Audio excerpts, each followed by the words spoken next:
seated.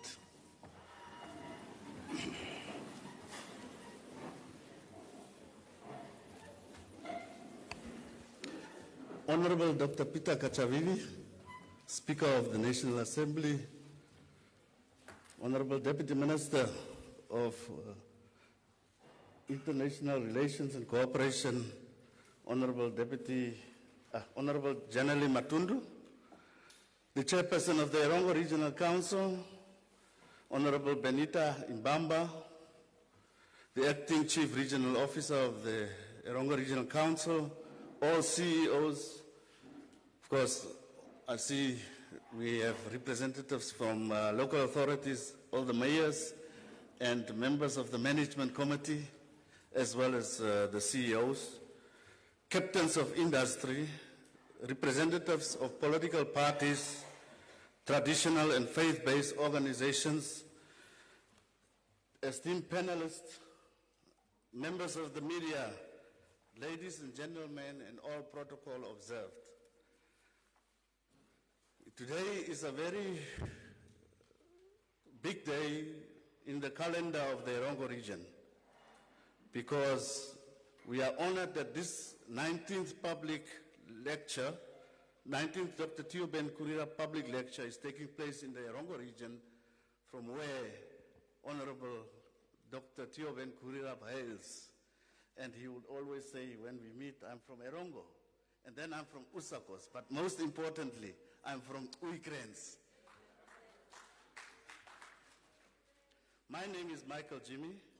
I'm the personal assistant to the governor of the Erongo region, and I welcome you all to this 19th Dr. Theo Gurirab lecture series, coming to you live from Swakopmund in the Erongo region.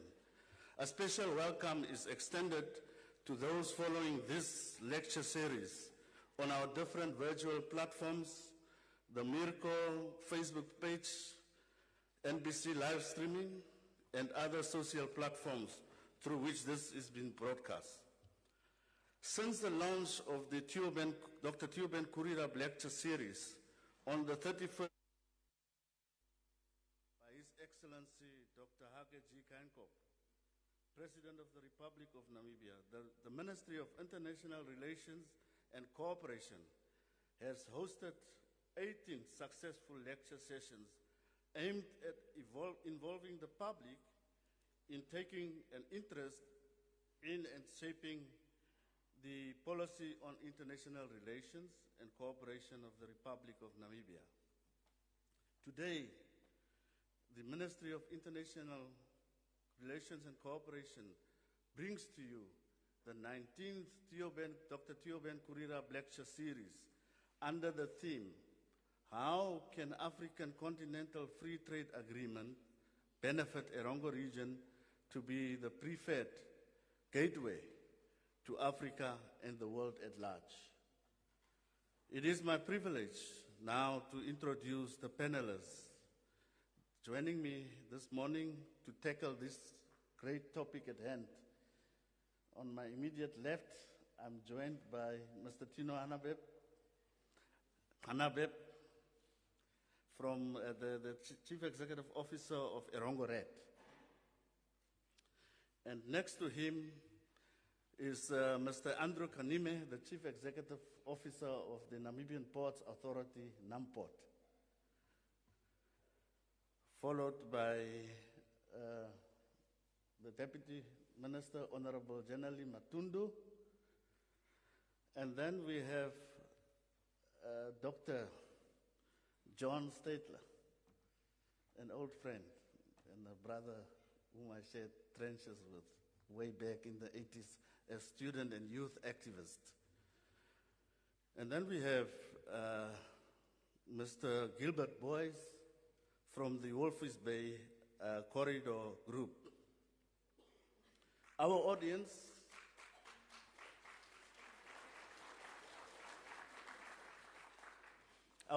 as well as members of the public are tuned live through the NBC, as I stated, Mirko Fan Facebook page, and please feel welcome to participate in the comment session. I would now like to, before we start, allow me to acknowledge it's also a very special day for His Excellency, President of the Republic of Namibia, Dr. Hage Geingob. It is his birthday today. So we say happy birthday to His Excellency from the Erongo region. Thank you very much. I'm now honored to welcome Honorable Janelle Matundu, the Deputy Minister of International Relations and Cooperation, to deliver the opening remarks. Honorable.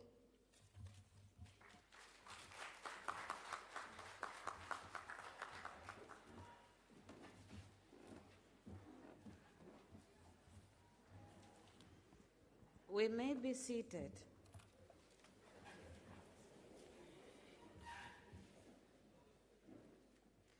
Honorable Peter Kachavivi, Speaker of the National Assembly, Director of Proceedings, allow me to stand on the protocols as established because I don't want to leave anybody out. A very good morning to you all. Very good morning to you all. I can see Swakop is not called as Venduk. At least here we are breathing.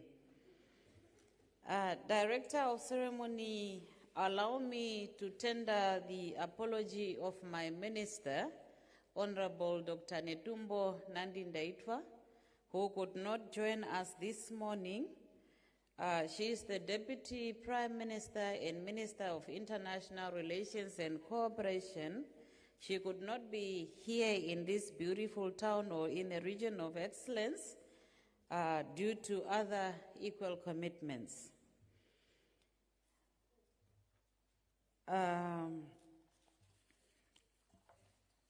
This morning, I am honored and privileged to deliver these opening remarks at the 19th Theo Gurirab lecture series. Director of Ceremony, allow me time also to acknowledge the presence of our panelists, and for the interest of time, I do not want to repeat their names because they were just recently introduced and we know them. They are our own from this very great region or excellence, as I was being informed in the morning that great is Kunene and not Erongo. Erongo is a region of excellence. The 19th lecture series organized by the Ministry of International Relations and Cooperation under the theme, how can the African Continental Free Trade Agreement benefit the Erongo region to be the preferred gateway to Africa and the world at large? This theme will focus on the significant possibilities presented by the African Continental Free Trade Agreement for the Erongo region. The lecture will explore the transformative impact the African Continental Free Trade Agreement can have on this region, positioning it as a preferred gateway to Africa and the rest of the world.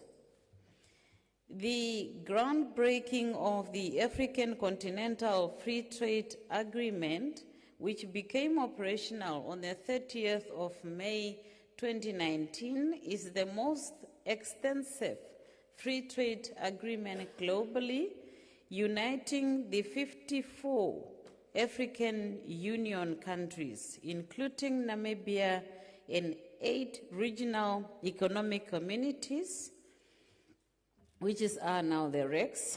Trading under this African Continental Free Trade Area officially commenced in January 2021. The objective of the Free Trade Agreement is to establish a unified market and a collective GDP for the entire continent, eradicate trade obstacles, and stimulate intra-African trade. It also aims to promote value-added production and trade across all service sectors in the African economy. Though the removal of trade barriers, tariff reductions, and the elimination of non-tariff barriers, the African Continental Free Trade Area fosters enhanced trade among African countries, creating a more accessible path for Namibian products and services to enter new markets. Director of Ceremonies, ladies and gentlemen, regarding the implementation of the agreement, member states are required to create a national and implementation plan for the establishment of the African Continental Free Trade Area, and this strategy serves as a comprehensive framework designed by each African Union member state to efficiently execute and take advantage of the opportunities offered by the African Continental Free Trade Area. Each member state must develop its unique national plan, aligning it with the broader objective of principles of the African Continental Free Trade Area, while also addressing the specific requirements and priorities of their domestic economy. To this end, the Namibian government, in collaboration with the Economic Commission for Africa and the United Nations system in Namibia, officially launched Namibia's National Strategy and Implementation Plan for the agreement, establishing the African Continental Free Trade Area for the period of the year 2022 to 2027 in November last year. Director of Ceremonies, ladies and gentlemen, for Namibia, the African Continental Free Trade Area presents a plethora of advantages that can transform our economic landscape. By signing the African Continental Free Trade Area, Namibia has unlocked access to a market of 1.3 billion people.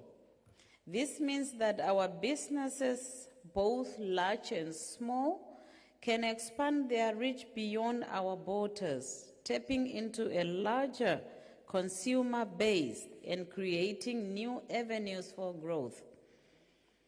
This is an added advantage to the Erongo region, as it holds a pivotal position within the African continent.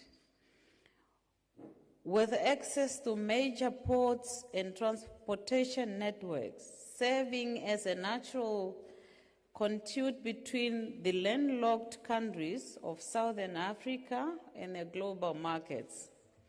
The African Continental Free Trade Area will amplify this strategic advantage, attracting businesses and investors seeking to tap into the vast African market.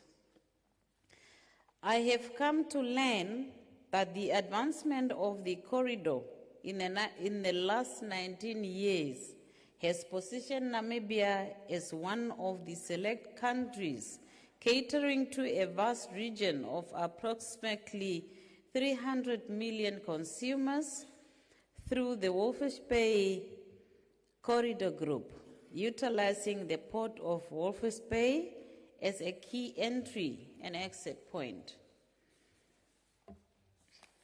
Commendably, the transit routes into the region are ranked as one of the best on the continent, and the Walvis Bay Corridor Group is regularly benchmarked as a model.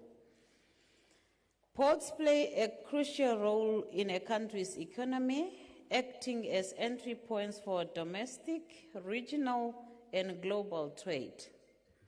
Additionally, our seaports have a substantial impact on local employment, generating jobs directly at the ports and in associated industries like trucking and logistics services.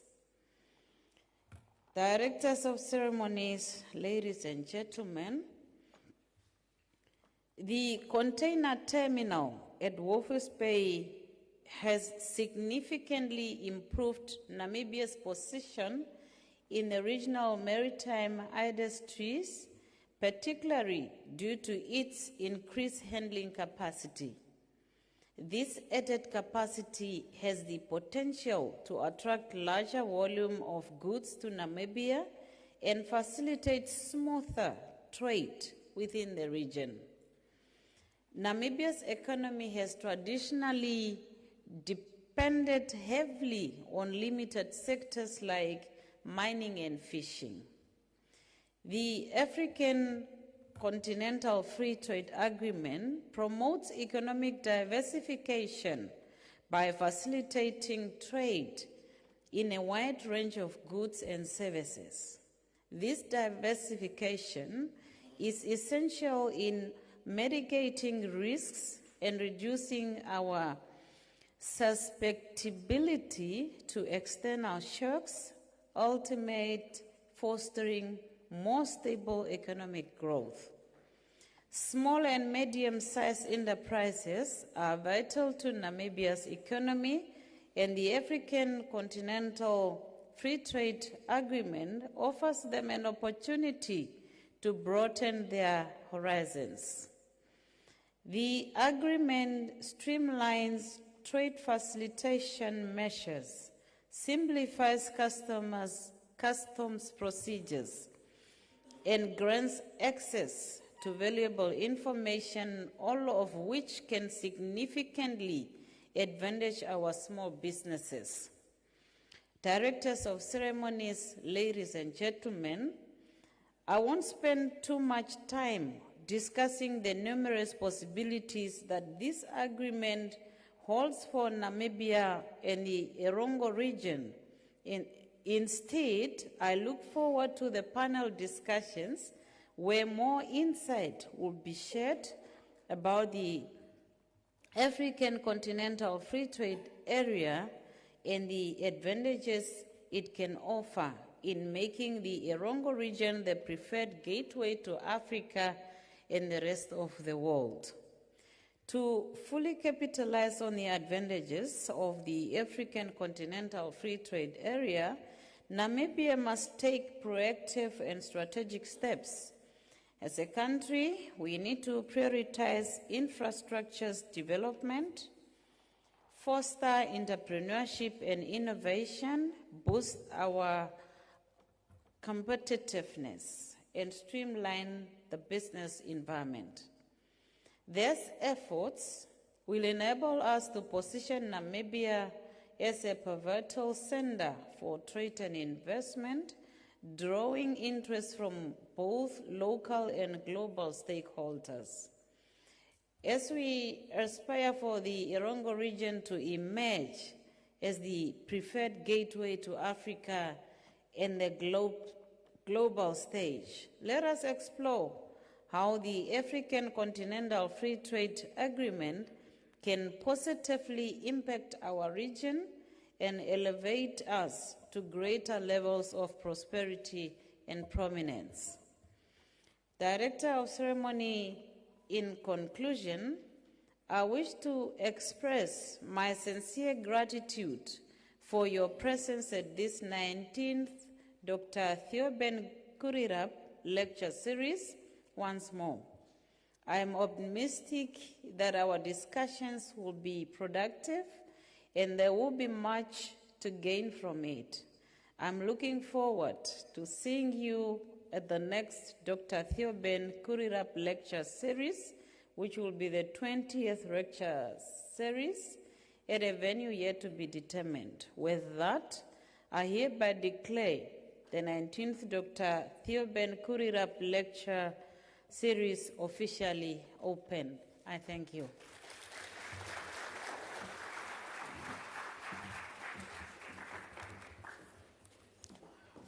Thank you very much, Honorable Generally Matundu, for the opening remarks in which you outlined what the Africa Free Trade Agreement is all about, Continental Free Trade Agreement is all about, and the immense opportunities it offers, as well as its importance to or relevance to the Erongo region, and the endless opportunities it offers for the SMEs and the other businesses in the region, and a bit of emphasis on what we can look out to, issues such as infrastructure development, streamlining our business environment, making sure that people don't wait long if they come here to register their businesses and all those kinds of things, the red tape. So thank you for that, laying the foundation. I might be a bit biased, but this is the only opportunity that I normally get. So I would like to introduce the speaker to the region of Erongo. Please, Honorable Speaker. That's Dr. Kachavivi. And why I say that is because he is the only qualified person amongst us here today who have worked and who have been in the trenches with Dr. Theo Gurirab. They've shared so many memories together, and that's why we are deeply honored to have him in our presence, and also congratulate him on his recent conferment of a doctorate. Congratulations, Doctor. I would now call on each panelist to make a short statement before we go into the questions to the panelists. Mr. Tino Hanabe. Yeah, you can just sit there, it's fine. Oh, okay. Good morning. Good morning. Yeah.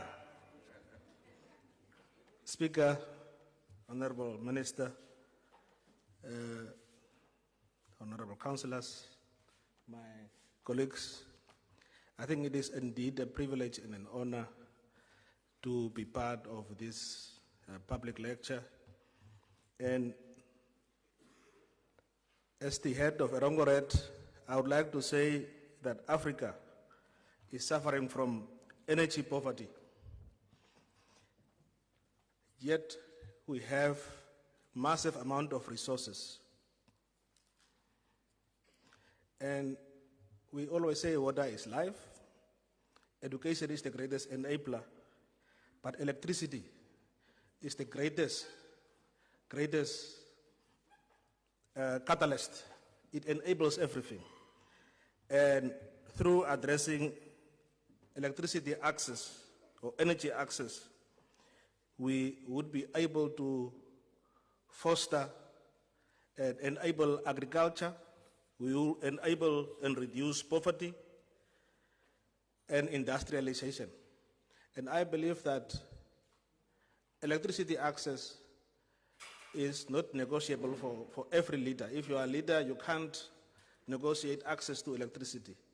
If you look at Namibia, our national average for electrification is 56, but for Erongo region it's a bit higher, more than 70%. We have about 45,000 clients, of which 11,000 are subsidized.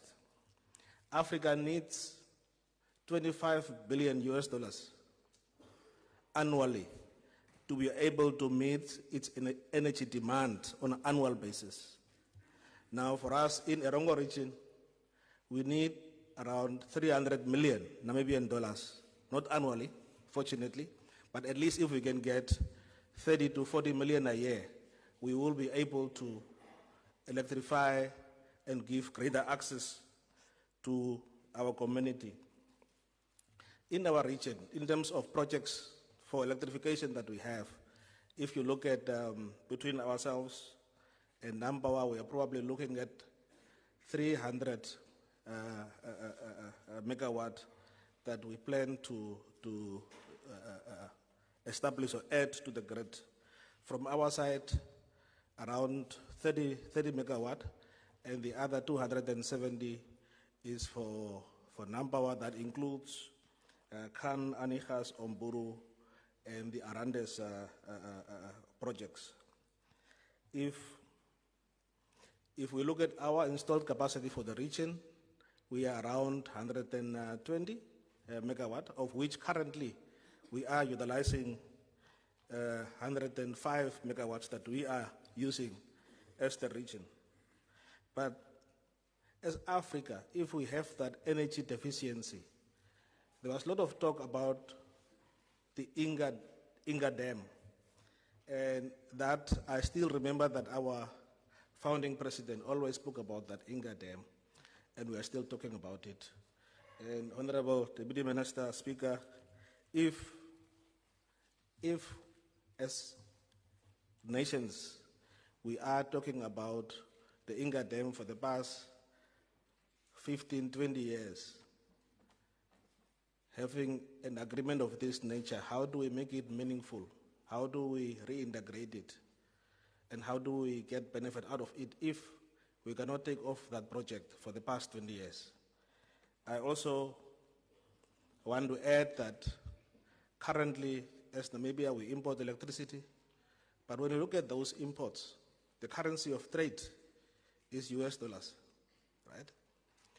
So that means that every year as the Namibian dollar rand deteriorates against the US currency, the number of units of kilowatt hours that we import becomes less. So, and the African Continental Free Trade Agreement make a reference to the fact that whilst it was signed at the national and AU level by our leaders, the regions like SADC, ECOWAS, and many other regions must start to integrate and remove those trade and non-trade barriers, right? And also probably start with kind of currencies that we can. Because what we have as a problem, ladies and gentlemen, is that we trade, in the Africa trade is less than 20%. Yet we trade more than 50% of our trade with Europe, and even if we add US, it's more. But all this trade is through US dollars and other currencies. So for us to, in conclusion, for us to achieve this trade agreement, we need to do more.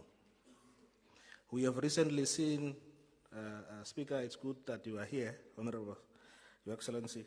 We have recently seen that if we want to get something done as Namibians, we can do it. Over the past 2 months or so, we have passed few bills through both houses of parliament. But the bills that we have passed, if I look at it, it appears as if it was superimposed on Namibia because of grey listing and many other things. So my question to our leaders and to all of us is, until what time should we only focus on those things that are superimposed on us? Can we use the same level of energy with which we have passed those bills through Parliament to be able to look at our regulations, how we can engage? And the Financial Action Task Force is not a country. It's simply an institution that says, look, we'll grey list you, and if you grey list you, you'll not have access to funding, right?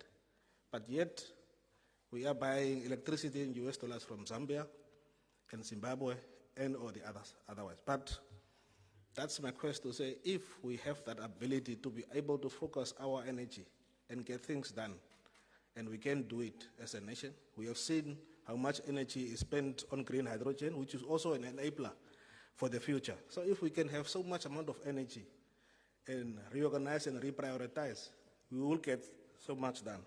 So with these few words, Director of Ceremonies, let me go and take my seat. Thank you. Thank you. Thank you, Mr. Tino, for the food for thought that you have also given us at the end. But nevertheless, we are learning every day new words. Water is life. Now electricity is the greatest catalyst. And the importance of it that you just highlighted, and the barriers that are there in terms of currency fluctuations that makes it very difficult, as well as the need to prioritize our own activities over the international realities that are there. So I think we thank you. I thought I would be asking the questions today, but wait until I come to you. Before we go into calling up my brother from Namport, let me just highlight one thing for the benefit of the young that are here. Amongst the many achievements of Dr. Theo Gurirab was when he was the foreign minister of Namibia, and he successfully led 3 years of negotiations for the reintegration of Walvis Bay and the offshore islands into the Republic of Namibia.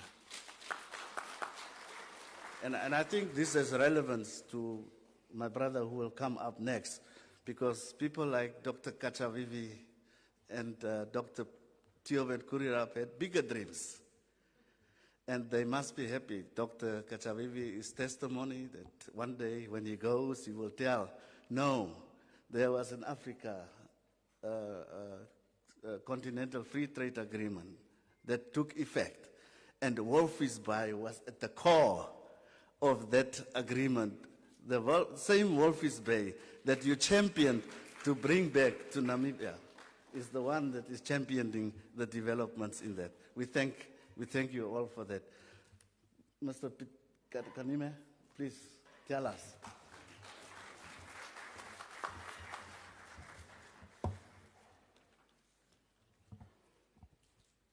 Honorable Peter Kachavivi, Speaker of the National Assembly, actually my boss from the University of Namibia those years, I hope you remember. Honorable Deputy Minister Matundu, Deputy Minister of International Relations and Cooperation, Honorable Councillors, Captains of Industry present, members of the media, a very, very good morning to you all. I'm truly, truly honored and humbled to be one of the speakers and panelists today on this August occasion of the 19th session of the Dr. Theo Gurirab lecture.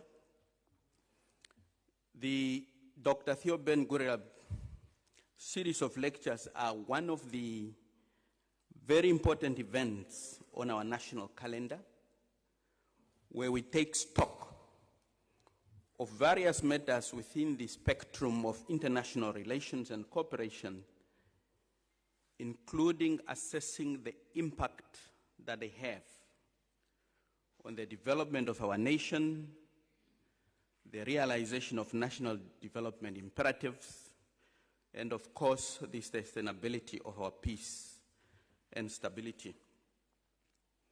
Graciously, this year we are hosting this year's lecture in Swakopmund under the theme, how can the African Continental Free Trade Agreement benefit the Erongo region to be the preferred gateway to Africa and the world at large.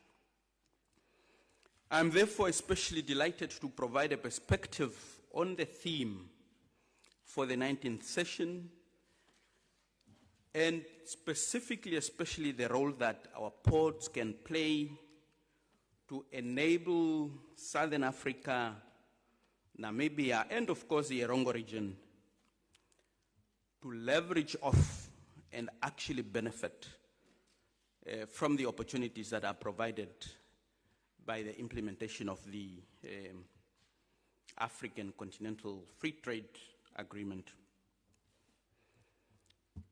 Africa has over the years predominantly traded with the outside world to its detriment, and in fact to the detriment of its own growing population. Recent estimates have put intra-Africa trade at as low as 15%, and that is definitely not sustainable, as it actually means the lion's share of trade is actually with the outside world and not with ourselves as a continent. And this has of course been on the back of red tape, tariff barriers, and of course other non-tariff barriers. Just to give you a perspective specifically on the intra-continental shipping front, this has actually also been aggravated by very high shipping rates. And this is significantly due to the lack of sufficient volumes between African countries to justify and make viable and consistent vessel calls to connect and interlink African countries. Because as you can imagine, if there was to be a direct vessel call, say between Namibia and any of the African countries along, let's say, the west coast of Africa, there need to be sufficient volumes between the two countries for it to be sustainable for you to actually deploy a vessel between the two countries. But now, if I'm saying intra-Africa trade is at a mere 15%, it basically means it becomes uneconomical to have direct calls, vessel calls, between ourselves as a continent. And just to emphasize how the situation is actually dire, in a recent study which was actually conducted to analyze the cost of intra-continental trade, it was found that it cost as much as $6,000 to move a container from Walvis Bay to Ivory Coast, which is just up the west coast of Africa.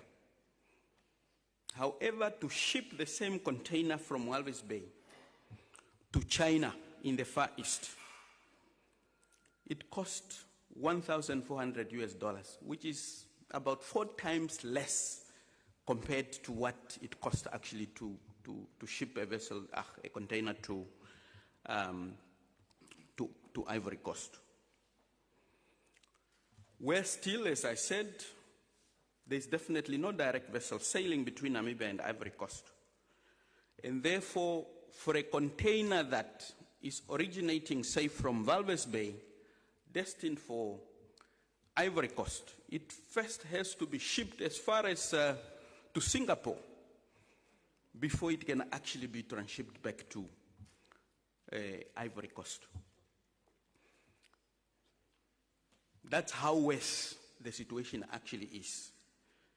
The implementation of the African Continental Free Trade Agreement therefore provides us with an opportunity to significantly increase trade volumes between the two countries.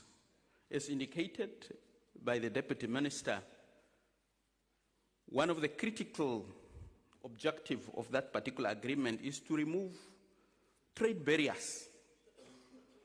If you remove trade barriers so that we can trade with one another, that provides us with an opportunity to actually increase volumes. As a port, we serve as a critical node linking Namibia and the rest of the region to the rest of the world. We are an export-based economy, dominated especially by the mining sector, the agricultural sector, and the fishing sector. And without the ports, we would not be able to take these Namibian products to the market. Hence, the port is there. But as part of this broader agreement, we also see ourselves as having a primary responsibility to actually contribute to regional integration. But if I share with you some of the horror stories around, we facilitate, for example, evacuation of or export of copper, let's say from Zambia, from DRC to the rest of the world, because those countries do not have access to the sea. Now, you need transportation network to transport this cargo out of the neighboring countries to the port of Walvis Bay so that it can find its way in the international markets. If there are truckers here or entrepreneurs that own trucking business, for example, they'll be able to tell you, for example, that for you to get your truck into the Democratic Republic of Congo, as an example, you need to move mountains, you need to spend an arm and a leg because of the significant barriers that exist. As a matter of fact, most Namibian businesses that own trucks prefer not to send their trucks into some of these jurisdictions because the cost is simply significant. Therefore, this particular agreement provides us with that opportunity to remove these barriers, because if these barriers are removed, it opens up opportunities then for us to be able to trade with one another. We are a small economy. It also opens up an opportunity for us to send our goods and products to those bigger markets. And therefore, this particular lecture series could not have come at a better opportunity for us as a country really to deliberate on how best can we actually play our part to operationalize this particular agreement. As I said, I'm very delighted to be here to share our perspectives and really just to indicate that in as much as we need the ports, we also need all other players. We need truckers, we need the producers, we need freight forwarders, and we need legislatory authorities to collaborate with us to actualize and realize the implementation of this particular agreement. Thank you so much.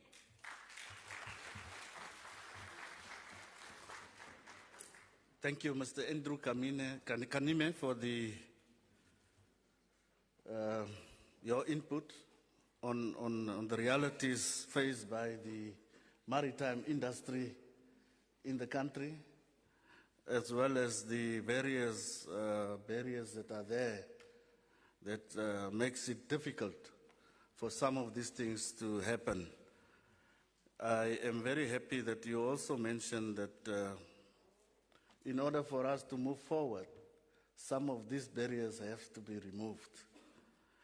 But one of the fundamental things that you have mentioned is that how best can we play our part to make sure that we realize the African Continental Free Trade Agreement as a region, as a local authority, as a business, as a community member out there.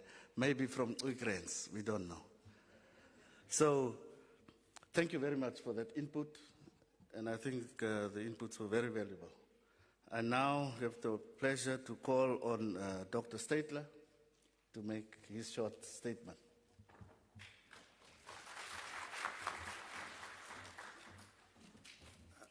Thank you, Michael. And you forgot to tell the audience that when we were in the trenches, we were young and very thin. And those people that believe that Namibia is not better off after independence, they should look at Michael and us. You can see we have really prospered. And I wish for all of us prosperity. I was actually surprised today to learn that we speak now of the excellent Erongo. The last time I was here with President at a town hall meeting, it was called the mighty Erongo. So I don't know when that change happened, but I also like excellence. Maybe we should say the mighty, excellent Erongo region. Now, prior to independence, thousands of Namibians went abroad to fight for the liberation from outside. And there were also 3 young boys that went, and they ended up in the US. And they became very close friends. Honorable Speaker will know already who they are. They actually were called the trio. And the trio was Dr. Theo Ben Gurirab, Idipo Amatenia, and Hake Kainkop. And therefore, it's kind of befitting that today, on the birthday of one of the trios, that Dr. Theo Ben Gurirab lecture series take place here in the mighty Erongo region.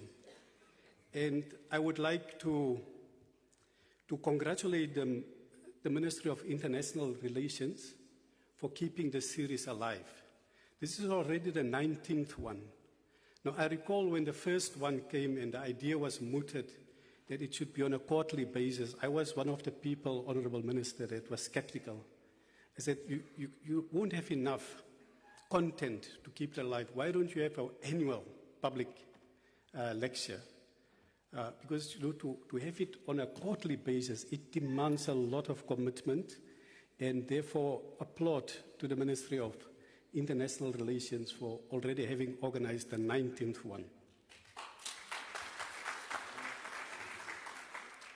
So where we are, to put in context, the idea of a free trade area, it didn't start 5 years ago or even 10 years ago. In fact, the founding fathers of the African continent, they had foresight where they started to dream of what we call a common market, the Africa Union. The idea is that Africa Union should be a common market. And I will later kind of explain the difference between a free trade area and a common market. Because this is eventually where we should be targeting, to have a common market in Africa. Just like the United States of America, it's a common market. So the difference between a free trade area and a common market is that a common market is a deeper form of integration. And it's only when you have a common market that we will really see that intra-trade flourish. And mind you, it's not only intra-trade in goods, because here we think of goods, but the future is about services. So it must also be trade in services. This is where the real value is. And one of the benefits with services is the mode of delivery. Some of the services, Andrew, you don't have to deliver through a truck. You can deliver it through a click of a button. You can sit in India and do excellent programming overnight and send it to America. It's an export. So we have to also incorporate services, and we have to move towards a real common market. So, but for now, we should at least celebrate the fact that we have concluded the Africa Free Trade Agreement, Africa Continental Free Trade Agreement. And I think applause should also go to the Namibian government, because Namibia was one of the first countries to ratify it in Parliament. For the Africa Free Trade Agreement to take effect, it had to be ratified by a certain number of countries. And it was only in 21 that sufficient numbers of countries ratified it, and it could become a free trade area. There are still some member countries that have not ratified the free trade area, and we should call upon those countries to also ratify the free trade area. Because maybe the markets, the goods that we can export, are exactly in those countries that are not part of the free trade area yet, because they have not ratified the free trade agreement. Why is trade so important? Trade is important. If you look in history, the time where there was most prosperity on an interval basis is where countries have gone for trade liberalization. When China, for example, joined the World Trade Organization, it really changed the game, and it contributed to a lot of prosperity, not only for China, but also globally. And therefore, it's important for us to celebrate the concept of the Africa Free Trade Area. And we should really applaud our leaders that have moved quickly on doing it.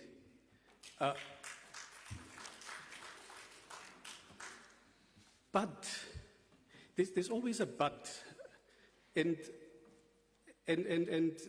part of my but is to give now suggestions on how the Erongo region can benefit from the Africa Continental Free Trade Agreement. So one of the buts is that we have to learn from previous cases. And we have to learn locally, but also internationally.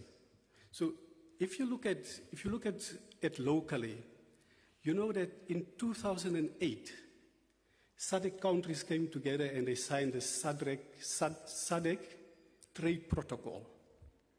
And SADC has been having a free trade area for almost 15 years now.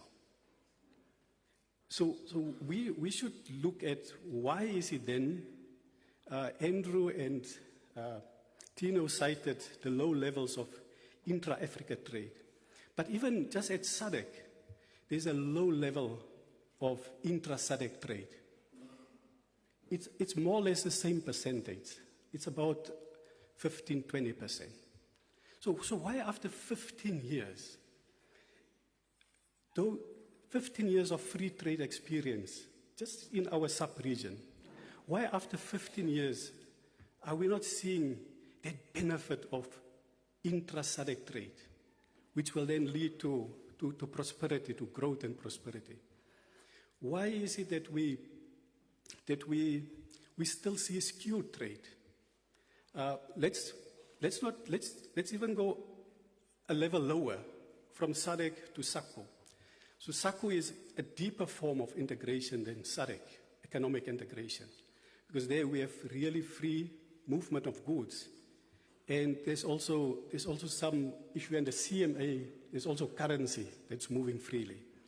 But what we see is that Namibia has a massive trade deficit with South Africa, and it's not reducing. And all of the other SADC countries have a massive trade deficit with South Africa, and it's not reducing. So here is one of the key things that SADC has learned, and that we should also replicate at a continental level, is that the other side of a coin, if trade is one side of a coin, then the other side of the coin is industrialization. So you need simultaneously to have, with a trade policy, you must have an industrial policy. So our industrial policy has I think it has expired, and it has not been reviewed and renewed for years now. I think here my advice would be to the Namibian authorities, to the government, is really to speed up the development of our industrial policy. Because if you don't have industries, what are you going to trade? So here is the key question for me. When we have free trade, we see countries. I see Egypt, I see Kenya, I see Nigeria, I see Namibia. And here we want to go to a level even lower, to the Erongo region. Is it a region that should be the best? Is it a country that should be the best? I can formulate it differently when it comes to competitiveness. Honorable Minister spoke of competitiveness. And many people say Namibia is not competitive. But is it Namibia that's competing with Kenya, for example, or with the South Africans? If you think of it differently, it's actually enterprises that compete with enterprises somewhere else. It's a Namibian company that will compete with a company that sits somewhere else in the world. And it's the Namibian company that must be competitive, and that must be able to move the product to whether it's in Africa or the rest of the world. And so we have to look at what we can do to strengthen our enterprises so that our enterprises are able to export, whether it's within Africa or whether it's in the rest of the world. And we have to change our mindset. So one of the things, if you look at it's the Africa Continental Free Trade area is actually the last one in the world currently. If you look at the example of ASEAN, the Asian Free Trade Area, and you have NAFTA, beautiful examples we can look at. So when ASEAN came, so what the Chinese, for example, did to boost their export potential, they did not reinvent the wheel. They actually partnered. They partnered even with American companies, and they took Chinese products everywhere in the world, first in Asia. And later, the Vietnamese are partnering with the Chinese, and they take product. So here we have to be open-minded, and we have to say that if we want to benefit from the Africa Free Trade Area, we should change our mindsets and partner with companies that can come and locate in the Erongo region, for example, and then move the product from the Erongo region. And we have now an abundance of opportunities where we can, I see three good things in the Erongo region that you should use to position the Erongo region. One is about 2011 census. I still recall I was the statistician general. I looked at the census figures, and I made a presentation on migration, because there's also migration between regions. And I told one audience that the Erongo region for me is like the United States of America. The Erongo region is like the United States of America. And they asked me, why do you say that? And the reason I say it is because the United States of America, there are some people, they think it belongs to them. But everybody except the native Indians, they came to the United States of America. So now, if you look at the Erongo region, and the data supports it, it shows that if we can do an exercise now, and let's just ask, whose parents were originally born here, or grandparents, and who just came very recently? I think many hands will go up. They say only about 25% of the Erongo inhabitants are originally from Erongo. Their parents, great-parents were here, and they were born here, and they grew up here. But the majority are coming to the Erongo region. And they come from everywhere. They come from the south, they come from the north, they come from the east, they come from the west. So that makes a nice mix of people in the Erongo region. So where you have immigration, so there are a lot of immigrants here. America is built by immigrants. So Erongo has also a lot of immigrants. So make use of the immigrants. They are Namibians. I'm just trying to make a point. But that's the beauty, that the diversity is here.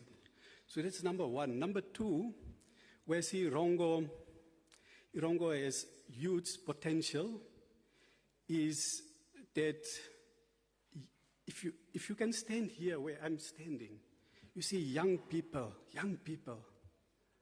And I see some of them in blue overalls. It means they will become artisans.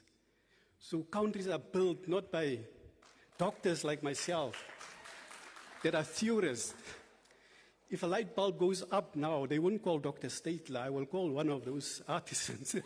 Or we wouldn't call Professor Peter to come and change it. So a lot of young people, skilled people. Erongo has also a lot of resources. Erongo, one of the resources that has become now exceedingly important is the resource of the sun and water, and this here the Erongo region. We speak of green hydrogen that will transform how Namibia will look like. And the big discussion is when people look at a proposed values for the hydrogen, everybody looks, and I hope there are not people from Karas, they look at the Karas region. But it's also the Erongo Valley. And guess what? Of the 4 pilot projects in green hydrogen, the one that's making the fastest progress currently is at Daures in the Erongo region. It's not in the Karas region.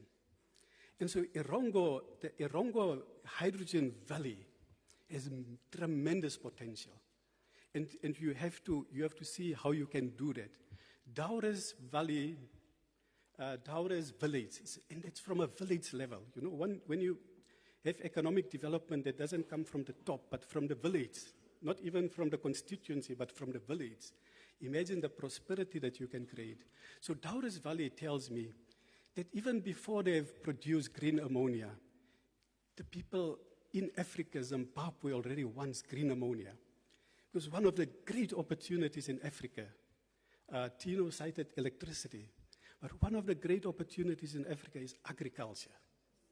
African population is growing, it's hungry, it needs food. But to grow food, you need fertilizer. And these fertilizers can come right here from the Erongo region. But you have to go and look for partners. Erongo region is also, in a way, maybe you guys don't look at it like that, but the way I look at, I see governments since the 4th NDP has started to prioritize the Erongo region. Because it was during the 4th NDP that government has decided to come up with priority sectors. And one of it was to say Namibia should become a logistics nation. And the logistics nation starts right here in Erongo. And therefore, if you look at all the significant capital projects that have been implemented, it was actually here at the Erongo region. Because the government has already said Namibia should be the gateway. But where does that gateway start? If you have a gateway, imagine you have a gateway and there's a portal, then the portal of the gateway is the Erongo region. And so you have all these nice things that are happening for you within the Erongo region that you should benefit, that you should use to leverage, to access this Africa Continental Free Trade area. At a policy level, I also want, and it's a pity the Ministry of Trade and Industry is not here, that we need to look not only at the free trade agreement, but we need to look at a concept that we call trade facilitation. And my brother Andrew talked about it. He talked about the bottlenecks in transport. It's not just roads that's difficult, but it is imagine if you have to move a good from here to Kenya. Imagine the number of customs procedures that you have to go through. So here I want to applaud the government again. Recently, understood, maybe Gilbert would touch on it, understood that we've opened up one of our immigration points with Botswana for 24 hours. But we've gone a step further, that if you move goods, it's just certified on one side. You don't have to pull a truck in Namibia, check the goods, pull the truck in Botswana, check the goods. So we must standardize customs clearances, customs procedures. And this is a policy issue for me. This should happen when we attend the SADC meetings, the AU meetings, that we say we want to see common procedures, we want to see standardization. And we also have to interrogate, I'm concluding with this one, I've used too much, but one of the reasons why the SADC trade is very low is because of two concepts, or many, but I want to highlight two. It's what we call rules of origin. So in order to really export your good, sometimes some of the rules of origin may be questioned. And they say this rule of origin there's not sufficient transformation that took place. So we have to look at the rules of origin. I don't know if there are issues with this one, but with SADC it was. And then there's one thing to be classified as a free trade area by the WTO, you must liberalize only 90% of your trade. So what happens often is that 10% that's not liberalized is actually where the opportunity is to trade. Because countries come up then with their defensive list. We will say our defensive list is beer. My goodness. Then we say beer, we can't get beer from other places. No, other countries also say my defensive list is also beer. Because maybe in East Africa they also drink beer. So now we can't trade beer between Namibia and Kenya. But guess what? One of the best ways to trade is actually not to trade things that people don't have. Is to trade things that we both have. You know, if I know that people drink beer, and they know that I drink beer, we can start to trade. Because we don't have to test the market. I will just make my beer better, I package it better, and I export my beer. And this is actually backed by international theory. The professor that won a Nobel Prize on why countries that have the same products can trade is Professor Friedman. And he showed it in the case of Europe. If you go to Germany, they have cheese. If you go to Holland, they have cheese. If you go to France, they have cheese. But because all of them eat cheese, it's easy to trade in cheese. Now we want to say, oh, I must produce something that they don't have. So let's start. And let's start also to make it easier to do, Honorable Minister, to do the cross-border trade. Because the cross-border trade is where our families live.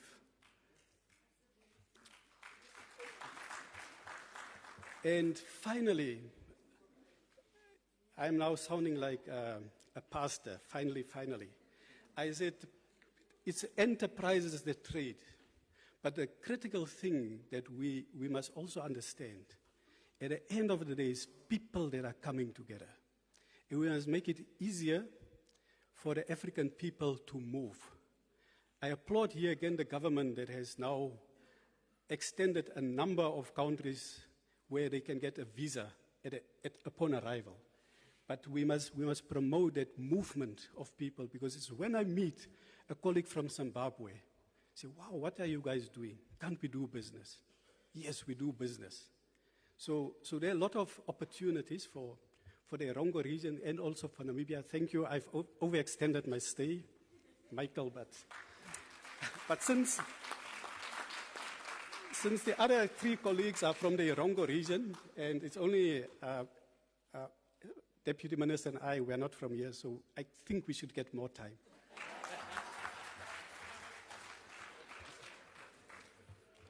Thank you very much, Dr. Statler, for that input from yourself. I think we have taken note. I think people have taken note of the economic lecture that you have given, breaking it down in layman's language, so that each and everyone can understand and not left behind. So thank you very much for that. But one of the things that you mentioned that really touched home was the fact that you encourage companies to start partnering with companies in other countries, And then also, normally what we do in the Erongo region, we take migration as a very negative thing because it impacts on our resources. But you just clearly outlined it's a positive thing as well, It's good. It's a good mix because you have skilled people and all those that are coming into your region. The young people of Erongo, yes, we have many young people in the region. They are the majority. As well as the fact that we have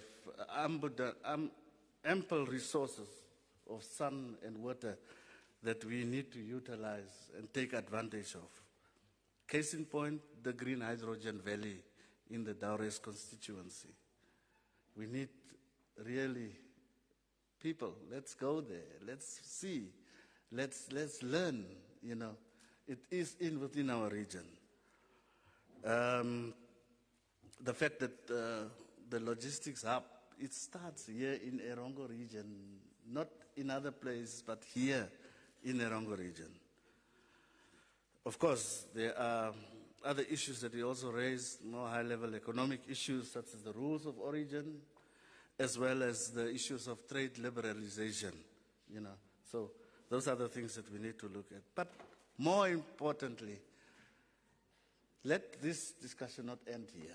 Let us as a region from here sit down and unpack these things and take it on if we will really want to make this trade agreement works for us. Without wasting time, I now would like to call on the last panelist to make his few remarks. Thank you very much.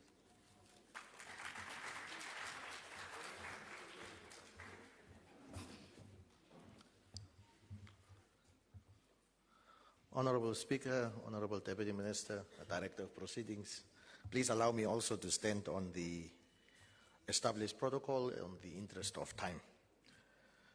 It is also a distinct privilege and honor for me to be part of this public lecture. Director of Proceedings, also allow me to extend our sincere apologies on behalf of Mr. Mbahupu Hipi Shivikwa, the CEO of the Walvis Bay Corridor Group, who unfortunately couldn't attend this event since he's on official mission in one of our neighboring countries. Now, Honorable Speaker, before I start with my talk, Honorable Deputy Minister and Director of Proceedings, I can assure you that if I had the chance to speak before Mr. Emmanuel Hanabeb, I might have also argued that transport and logistics is actually the catalyst for other sectors of the economy, but today I will allow the energy sector to take the limelight. Now, upon Namibia's independence, we were relatively isolated as a country from the rest of the SADC region, and there is a historical context to that narrative. However, shortly after our independence, our government took concerted efforts, and they essentially invested in the road infrastructure to close the missing links to Botswana, to Zambia, and also to Angola. Because at the time of independence, we essentially only had physical links to South Africa. We have seen also the establishment of the Walvis Bay corridors, which is essentially a transport network of 4 transport corridors that extends and links the port of Walvis Bay with our landlocked neighbors like Botswana, Zambia, DRC, and so on. And in 2012, the Namibian government introduced the Logistics Hub Master Plan with the launch of NDP4, which is essentially Namibia's strategic and new game plan in terms of how best we want to transform and diversify our economy through value-added industrialization. So the master plan really hinges on the implementation of various NDPs, starting with NDP4, NDP5, and in future, NDP6. Now, in terms of trade facilitation, which Dr. Stadler spoke about, there's quite a number of things to be considered, because in international trade, cross-border facilitation is really the central point of corridor development. So if we look, for instance, at our borders, most of our borders, in fact, all our borders were established before independence. So in terms of its configuration, in terms of its layout and the structure of our borders, they are not really designed to handle the kind of volumes that we are seeing today. So they are completely inadequate in terms of design, configuration, and setup to respond to the demands that are coming from our neighboring countries and the kind of volumes that we've seen channeled through our ports. And for that reason, there is need for the establishment of what they call one-stop border posts, where you see a single facility either in one country serving both nations, or you have what they call a stranded facility that is spanned across the 2 neighboring countries. So we have taken note, especially in the confines of the Logistics Hub Master Plan, which I'm sure the Speaker is also very well aware of, because this project is supported at cabinet level, and we periodically report on the progress of this report of this master plan to our steering committee and also to the different cabinet committees. So if we look at our border infrastructure, one of the key elements is really 24-hour border operations. And we must applaud our government for recently pioneering the launch of 24-hour border operations at Trans-Kalahari, which is often referred to as Buitenpos, and Botswana. Now, before the 24-hour operations, I was there in March, and we saw a significant number of trucks piled up in the no man's land area, or what you call the buffer zone, which is not the ideal kind of scenario that you would want to see. And then I was fortunate again last 2 weeks ago, where after returning from Botswana, that is now after the installation and launching of the 24-hour border operations, and there were virtually no trucks in the 24-hour, in that buffer zone. So you can tell from these kind of developments that it really eases trade, it facilitates seamless movement, border crossings, and so on. If I have to take you to, for instance, to Kazumbaleza, now both Mr. Hanabeb and Mr. Kanime were fortunate to visit that border. That is the border between Zambia and DRC. At that border, we have a line of trucks for 70 to 80 kilometers. Imagine trucks all the way from Windhoek to Okahanja in one straight line and with no way to pass. That is the magnitude of trade that we see, and when your border infrastructure is not designed and your equipment, your facilities, and those kind of things are not geared to handle the volume of trade, then you end up with that kind of scenario. Now, we have, as part of the corridor development, we've signed agreements, and again, I must applaud our government. We've signed an agreement with Namibia, Zambia, and DRC on the Walvis Bay, Ntola Lubumbashi development to facilitate trade along that corridor. We have a similar agreement that we have signed as a country with Botswana and South Africa to facilitate trade on the Trans-Kalahari corridor, which goes through Botswana and to South Africa. So when you have these kind of agreements, it really enables you to engage your neighboring countries on issues of rules of origin that Dr. Statler also mentioned. It allows you to engage your neighbors in terms of common infrastructure that can facilitate trade, whether it is roads, whether it is rail, and there are discussions between our neighboring countries and Namibia in terms of the Trans-Zambezi Railway development, the Trans-Kalahari Railway development between Namibia and Botswana, which will eventually relieve the pressure on our road. Now, let me pause there for a minute. Our roads, for those of you who don't know, in terms of the quality infrastructure, is currently ranked #1 on the African continent and 23rd globally. So we are ahead of countries like South Africa, Botswana, Rwanda, and many others.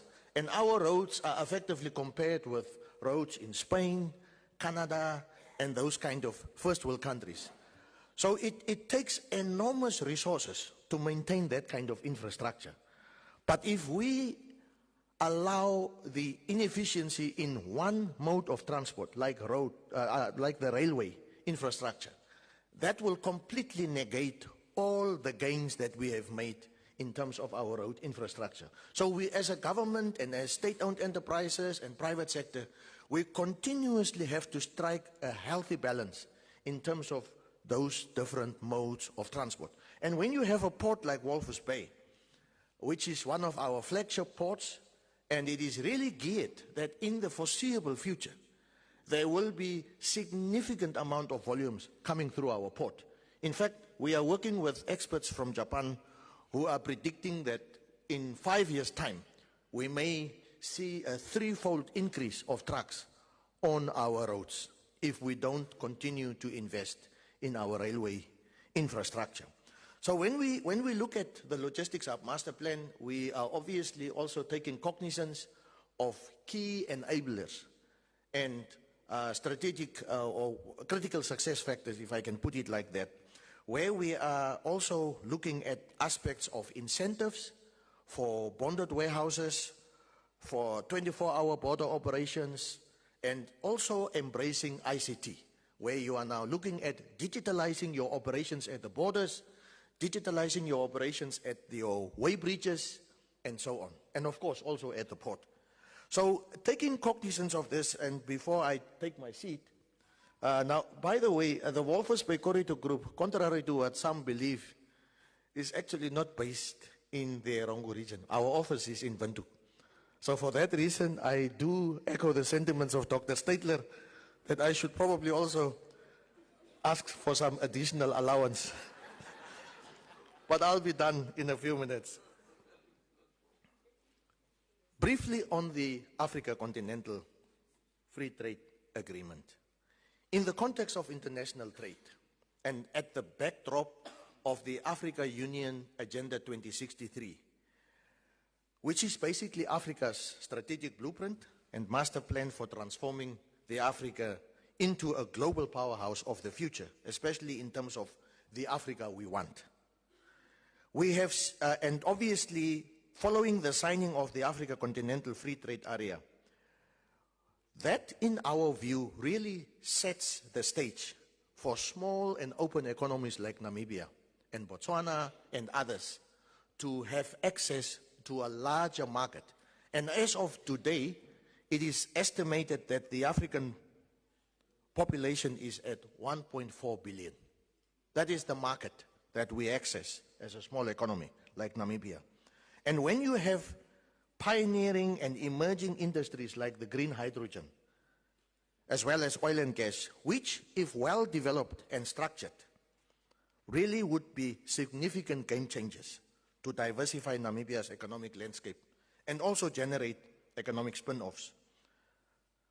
In conclusion, let me latch on to the comments from Dr. Statler and say that in terms of the green hydrogen landscape, 3 of the major green hydrogen projects are located in the Erongo region. Imagine if these projects are well structured, well developed, incentivized, with clear outlines in terms of downstream beneficiation for SME participation in terms of the backward and forward linkages. Imagine what that would do to our communities, to our societies, and so on. So I'm just really applauding our government for supporting these kind of initiatives that will stimulate economic activities for other sectors of the economy. And of course, if you look at Erongo region with the port and the transport corridors, is really well positioned to be the gateway in terms of facilitating this kind of trade. So with that, I so submit. Thank you. Thank you very much, Mr. Boyce, for the input. I think now we have heard it all from all the presenters. I think Mr. Boyce basically emphasized the importance that our infrastructural designs should respond to the needs that are on the ground. And the fact that the government has done a lot to really ensure that we have adequate facilities to do trade and to have cross-border movements. I think the initiatives such as the recently opened 24-hour border operations is one such that he mentioned. But, and something that has also come out from all the panelists is, most of them, is the digitalization aspect. I think in terms of the 4th Industrial Revolution, I think those are key things that we really need to concentrate on. And once again, emphasis is on the green hydrogen project. You know, 3 in the Erongo region. And you know what that could mean for the Erongo region? Employment creation, yes, and all the other benefits that comes from it. So we just heard now from the panelists, and as they were speaking, I could also hear, and I know you picked up as well, the opportunities for the Erongo region. So I would not go into that and go straight into the straight questions. And unfortunately, I must start with the Honorable Deputy Minister. What are the envisaged opportunities, what efforts has the government put in place to raise awareness about the African Free Trade Continental Agreement? You may sit where you are. You don't need to come here. Thank you very much, Master Moderator. The efforts that the government has put in place of what the government is doing, the topic at hand, or the Africa Continental Free Trade Area, is more under the Ministry of Industrialization and Trade. And with that ministry, there are really clear policies set.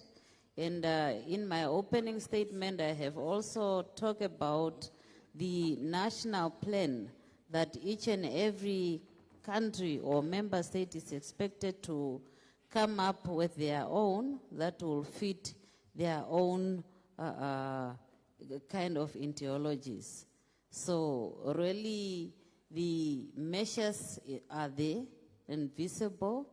And again, this part of the lecture series that we are sitting here today is also part and parcel of raising awareness to inform the communities. That's why you are seeing us now bringing it in this form, going to region by region with topics. Different topics depends on what we have picked.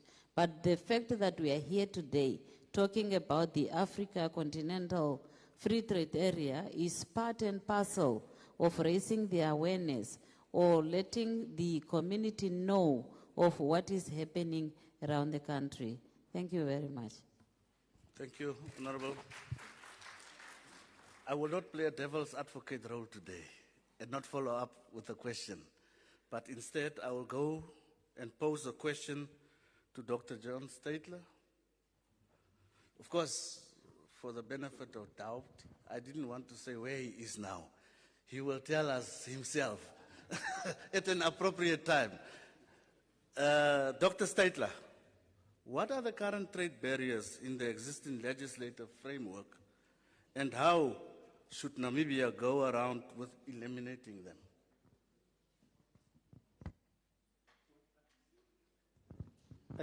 I must say that Namibia is currently in the process of eliminating these trade barriers. And Namibia is actually quite in the forefront. If you look at where we are starting from, we start from SACO, which is the oldest customs union, and there are frequent consultations. We also part of SADC, and within the context of the Africa Continental Free Trade Agreement, there's also the AU, where there are various initiatives other than trade, where we speak of the Africa we want, but Namibia has also acceded to the Africa Peer Review Mechanism, which is quite important because one of the key instruments that's out there is NEPAD that supports the funding of cross-border projects. And if we can get into some of those cross-border projects, we can actually unleash funding to solve a lot of the infrastructure challenges that we have. I know, for example, there's talks between Angola and Namibia on energy to develop more hydro capacity. So I must say the trade barriers I don't see too many trade barriers. I think we have to look more at the domestic business environment. So this is where I see more challenges. It's still extremely difficult for businesses from different perspectives. If you take, for example, in some countries, you can register a business these days in less than a day. Not so long ago, the standard was a day, but now in some jurisdictions, you can register a business in two hours. In other countries that have been far behind Namibia, they have overtaken us. It is now quicker to register a business in Angola. Many Namibians are actually looking at Angola to register businesses there, and they find the experience is better. The trade barriers that we see is often more non-trade barriers, because the tariffs keep on coming down.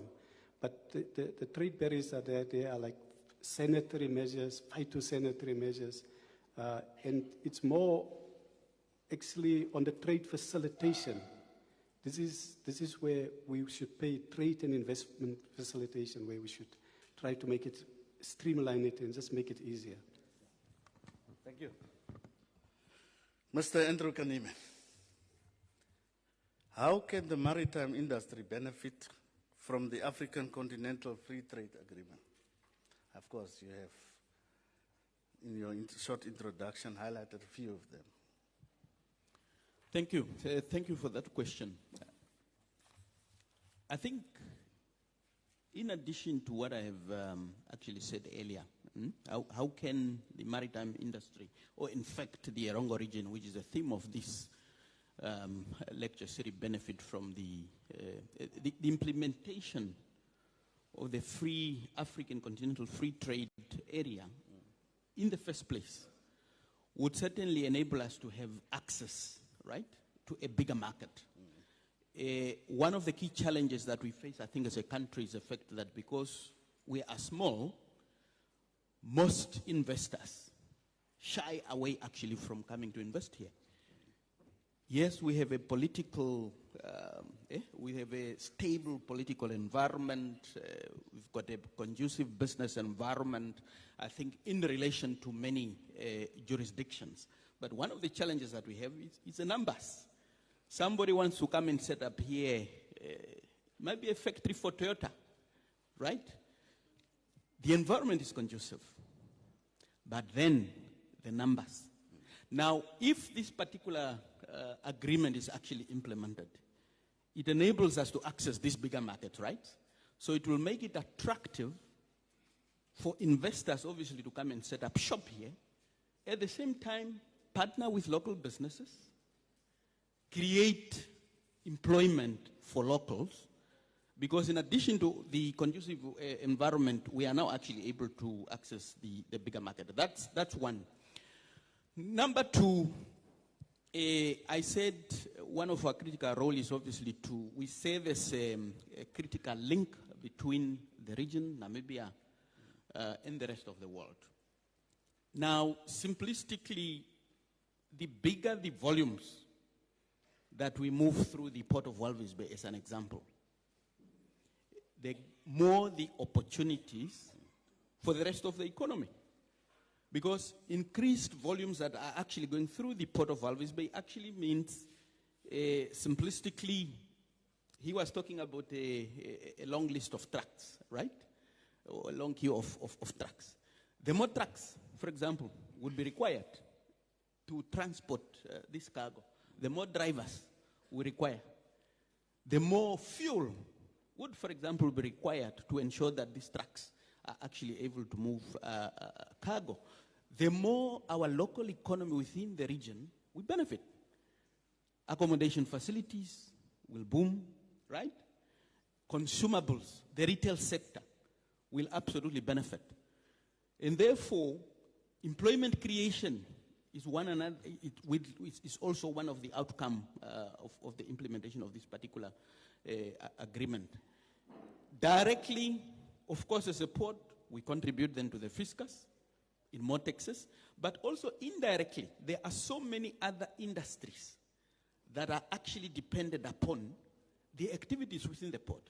If you go to Walvis Bay, even here in Swakopmund, look at the number of entities, entrepreneurs, and businesses whose lifeline is actually cargo that is moving through the port of Walvis Bay. So if we can actually increase that, then it actually means Erongo as a region, Namibia as a country, we stand obviously to benefit more But of course, all of us have a critical role to play, as I said, because we need to create that conducive environment. When truckers come here, when members of the community maybe go and throw stones, as an example, to these truckers, it makes Erongo region, it makes our country unattractive.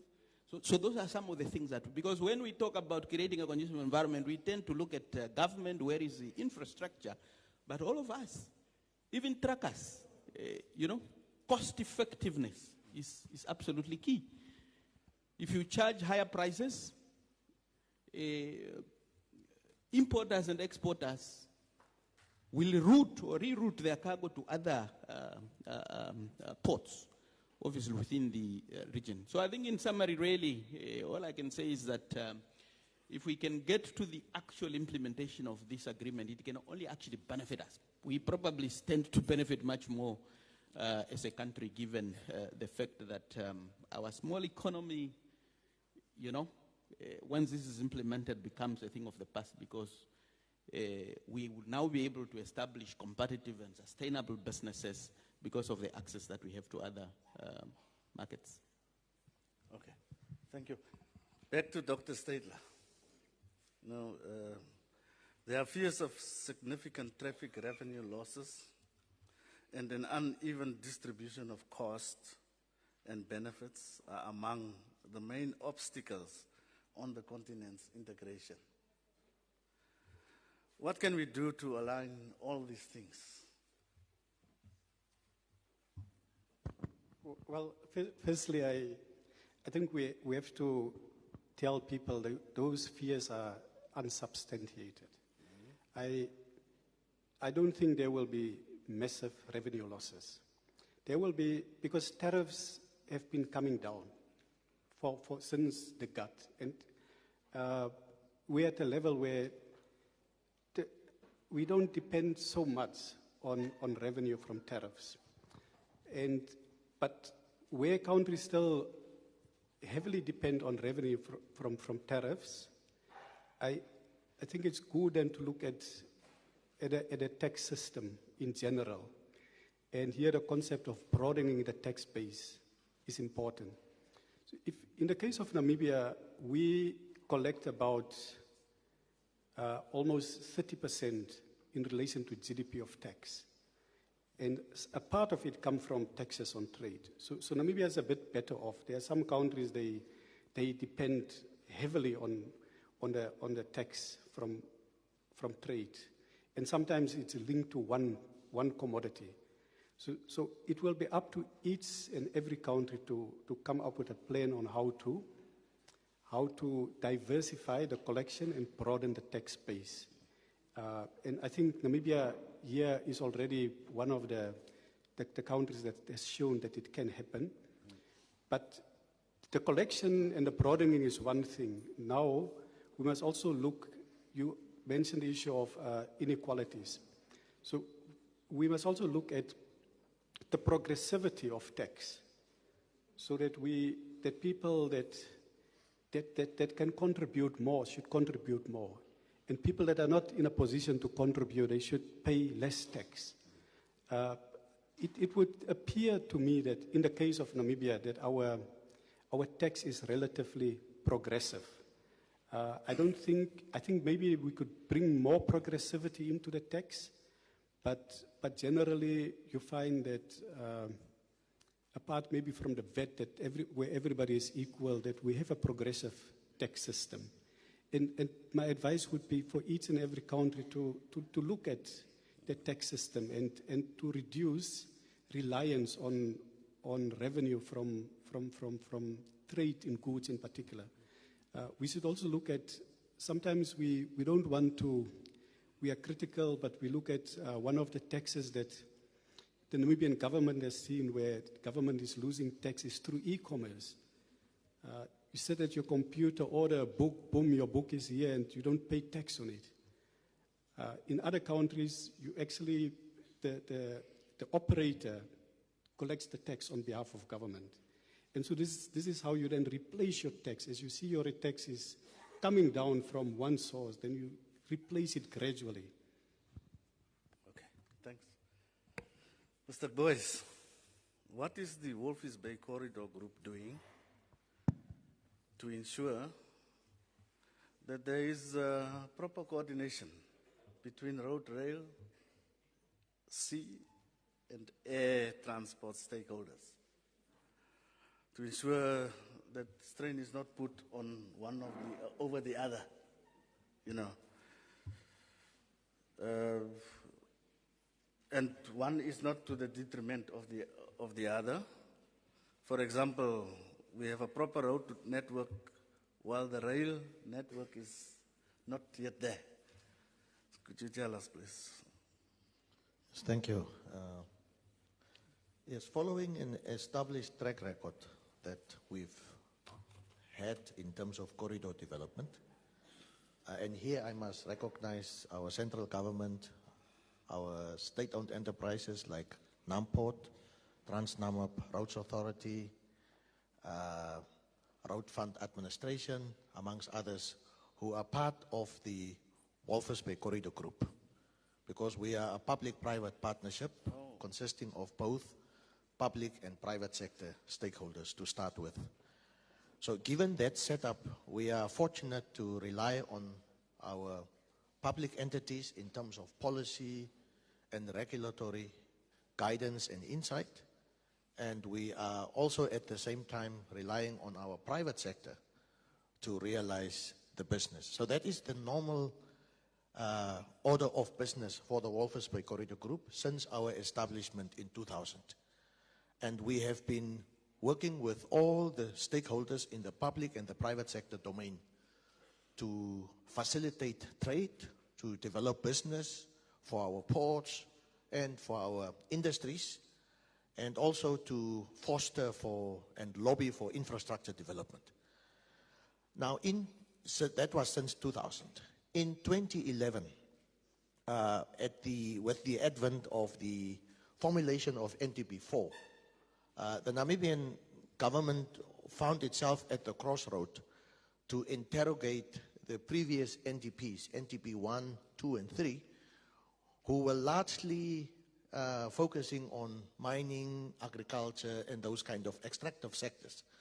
But given the significant capital outlay and foreign exposure and shocks of these industries, we've not really seen a lot of broad-based kind of development in terms of employment, poverty reduction. So the government, through the National Planning Commission at the time, approached the Japanese government to assist with some kind of high-level survey to really look at the previous NTPs and propose a new strategy going forward. So the government then, with NTP4, decided to narrow the focus to only 4 priority sectors, being agriculture, manufacturing, tourism, and logistics. Hence, the development of the Logistics Hub Master Plan, which was basically now a new game plan for Namibia that we introduced with NTP4 in order to reduce our dependence on other ports and be at the forefront of providing a logistic solution to other neighboring countries. Before our NTP4 and before corridor development, most of our landlocked neighboring countries like Botswana, Zambia, Zimbabwe, DRC, and Malawi were largely dependent on South Africa and Dar es Salaam as the main traditional ports. So with Walvis Bay coming on the scene, we changed the landscape of logistics in becoming an alternative, and now I'm looking at Mr. Kanime, we're actually becoming a preferred trade route. In the beginning, we were just an alternative, but it took concerted efforts on both public and private sector to change that narrative and to really become a formidable player in terms of transport and logistics. So in terms of the master plan, just briefly on that, the master plan really identified priority investments in terms of the different modes of transport. So for instance, in terms of the road network, the master plan only identified some key sections from Swakopmund to Gurirab and from Gurirab to Oshiwaranko, because that part of the road network really forms the center of our corridors, where the bulk of your freight volumes are channeled. So the master plan was arguing that, yes, there are many other priorities for Namibia as a country in terms of NTP4. But if you cascade it down to master plan level, the focus was only on the priority sections in terms of road, and then you can do others at a later stage. In terms of rail, the argument was to upgrade the Walvis Bay Kransberg section, and there I must applaud our government, because we have recently concluded the Walvis Bay Kransberg railway upgrade. And the others will obviously follow at a later stage. There are also some developments in the aviation space, where Namibia is now talking to major players. There are some players like Air France who have expressed interest to start serving Namibia, and they are now negotiating the offering from the Namibian side. I was fortunate to participate in that meeting last week. And should a player like that come to Namibia, that will really connect us very well in terms of source markets in Europe and stuff like that. And of course, there are other players like Emirates and also the airline from Swiss, who are also talking to us in that space.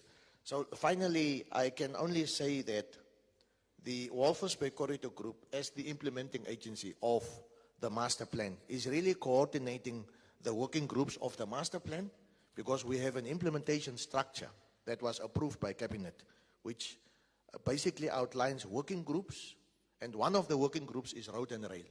And there we essentially take stock of what has been done in terms of roads, what has been done in terms of rail, in order to give that kind of progress updates to Cabinet. I will submit there and stop there for now. Thank you. My last question to the last panelist, before I open up for the public audience to participate, to ask questions, clarifications, is to Mr. Tino Hanabeb. Hanabeb, what envisaged benefits will private power generators in the Erongo region accrue from the implementation of the Africa Continental Free Trade Agreement through the modified single buyer framework? Yeah, I think let me start by saying, before I get to Africa Continental Free Trade, is that what is that people want as citizens? People simply want security of electricity supply with no load shedding and no fears. And secondly, is the lowest cost for electricity supply. Those are the two things that people want. And every investor that wants to come and settle or put up their facility has that interest that they will get the required electricity at the connection point that they want. And when you look at Erongo region, we currently have access capacity or adequate capacity to be able, even more than close to 50 megawatt of additional capacity that we can connect any other person that currently wants. But over and above that, I've also indicated that between ourselves and NamPower, there is those projects ongoing to add additional 300 megawatts to the current capacity just within this region. If I talk about number, they probably have their own other projects elsewhere across the country. But when it comes to MSB allows contestable clients, those are clients that are having or using more than 1 megawatt of electricity to be able to generate their own electricity, about 30%. So the private sector or the IBPs through that can then participate to generate electricity to sell to those clients that are so registered with Electricity Control Board. And hopefully with them coming on board, there will be competition, and that might lower or reduce the cost of electricity. And therein lies the benefit to be able to attract the other investors that wants to come to our market to be able to get electricity at an affordable price, which is reliable. And I think we provide reliable and affordable electricity at this point in time. So I submit, Director of Ceremonies. Thank you very much. Now I would like to invite participants from the floor to ask questions and those who are online to also pose questions. Before I allow, let me just I've got one from online that I quickly want to read and I want the panelists to note. This is from an SME in Omaruru, Honorable Weather, and my brothers here. Namibia has a small population, and we as a country do not produce a lot of goods. Won't the Africa Free Trade Agreement kill the SMEs in the country? It's just one question. Now I'm opening the floor for questions from the... okay, that hand was up for a while. Thank you.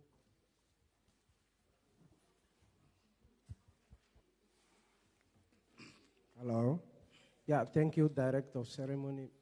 Before my input, I would like just to raise my concern. Translation. Yes, because really we try to mobilize the elder to be here, but they are left out. So we have a slogan of say for the Harambe. Inclusivity. Nobody feel left out. Yeah. And then we are African. When we are talking African, we must mean it. We cannot just concentrate on English, but we must also look to our elders. So my input just... No, we take note of that. Okay, please, Yeah. in future, please. Okay, I would like just to add what... Eshindapotoshia shike shikucha oshionge shashifa utakarata to mobilize over kulupe.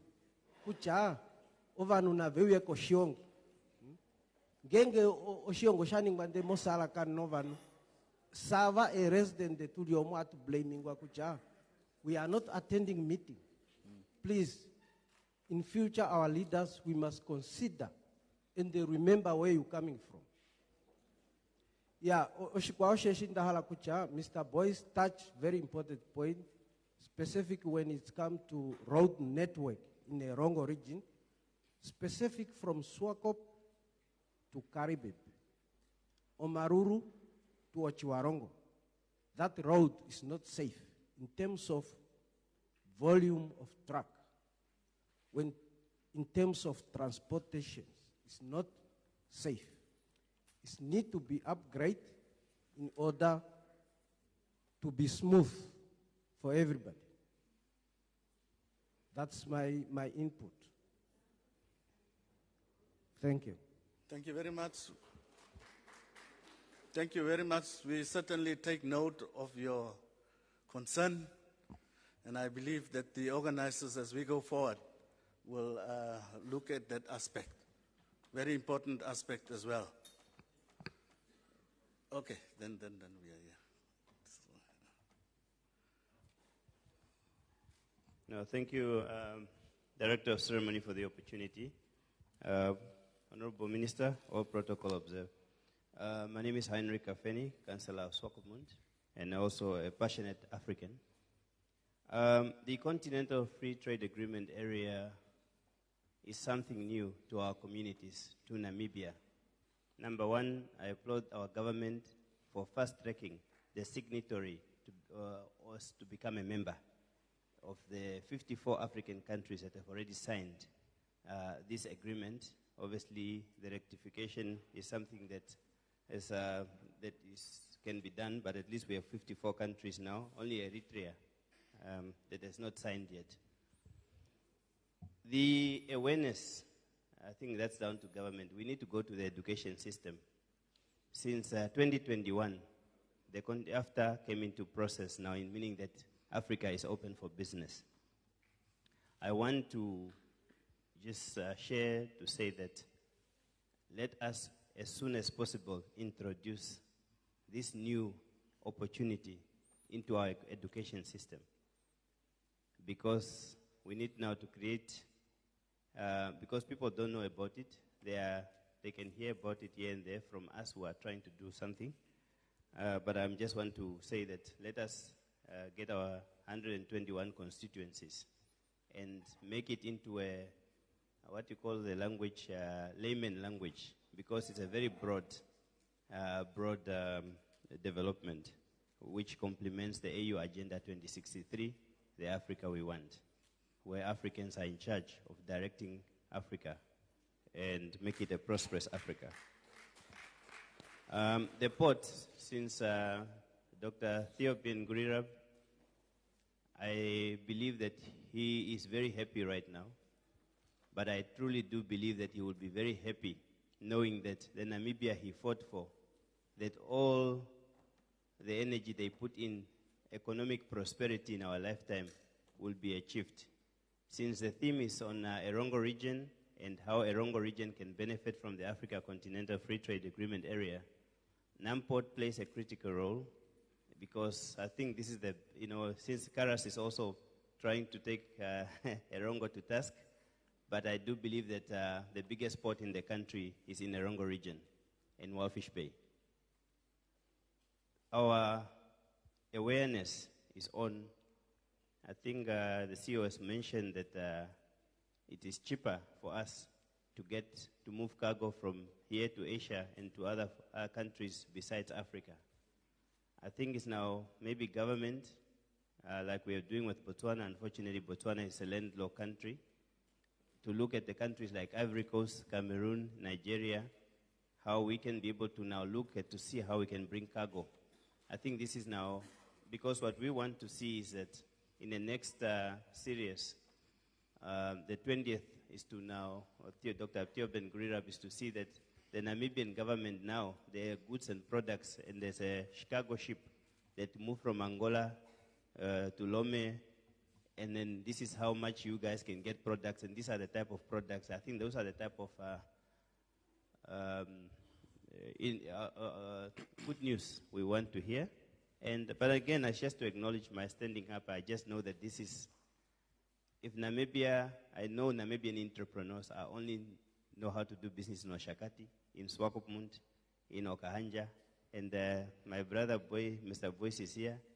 We've been talking about, you are doing a great job connecting Namibia to the other African countries. We want to know what are the opportunities. And I think this is a plausible opportunities. I just stood up to say there is something happening. And this something happening, we must not sleep, Namibians, Erongo region. Our leaders are here, and we just want, what are those opportunities? How can we prepare ourselves? But this is acknowledgement to say, we are ready to go and do business in Africa. We want to unpack these opportunities. Hence, obviously, through the Africa Economic Leadership Council, we have started an initiative that is focusing on unpacking the continental free trade and the opportunities the continental free trade has for our people and more training. But thank you very much. This is just an input, awareness and education, and the port, how it's playing a critical role for the trade. And obviously the trucks, how do our people move goods from point A to point B? And that's what our people want to know, and that's where the money is. So thank you very much. Thank you. We would now come over to this side. Honorable.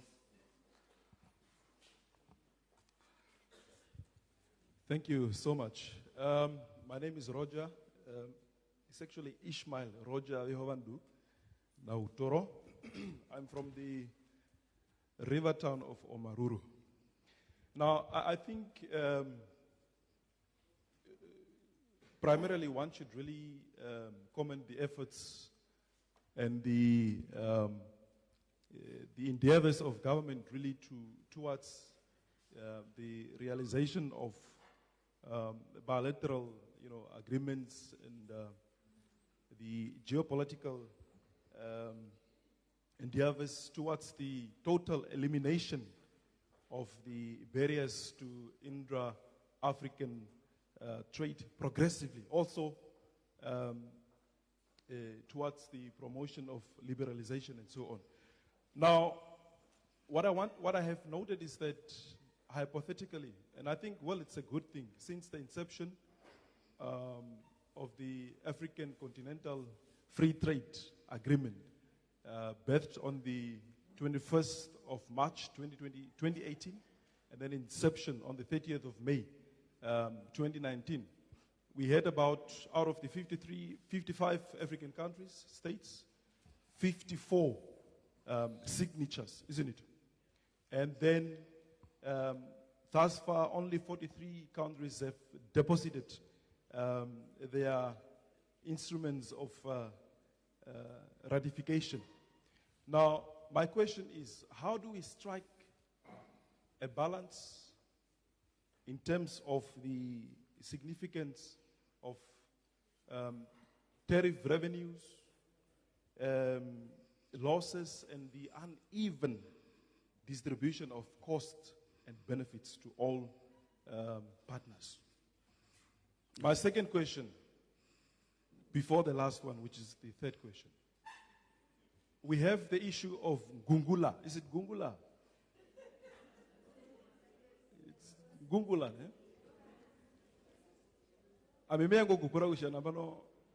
What can we, I think this is unfortunately the Ministry of Mines, it's not here, but I think that is, if you look at the issue of fuel and so on, it is the biggest challenge in our country, and I think across. So what is there? What can be done? What can we do? What perspective can we create for us to also benefit from that, from the fuel that is coming from Angola? Finally, I think we should, it is time for Africa to really think big. We applaud the government for the recent, the opened borders between the Trans-Kalahari border and so on. But I think we need to, in terms of the trade agreements, we need to think a little bit bigger, starting with the international renegotiation of the international trade agreements to really benefit the African continent in all, at length, in full length, maximum benefit. When you look at Namibia, we produce zinc, we produce diamonds, uranium, copper, gold, and so on. Sorry, and so on. Can you just go to the question? Yeah. Please. Bear, and when you also compare to all the other countries that are producing the same. But in terms of microeconomics, we are only in the primary sector of production. Honorable Notoro, and I please, think the question. The question is, the question is it not time for Africa to really look in terms of the renegotiation of these international trade agreements so that we do not only benefit from the primary sector of production, so that we can migrate to secondary and further and further. Thank you, Honorable. Can we stick to the questions, please? The speeches has been done. Let's go into the questions. Thank you, sir, for this opportunity. I think my question is very simple, and I'll bring it in layman's term. My name is Ryan Gordon. I'm from Walvis Bay, and I just have a simple question. With all this good news that we just heard now, it's something new for us, as the Honorable said. And my question is this: see that there's opportunity and a door that has been opened for Erongo eventually. What will our youth benefit from this?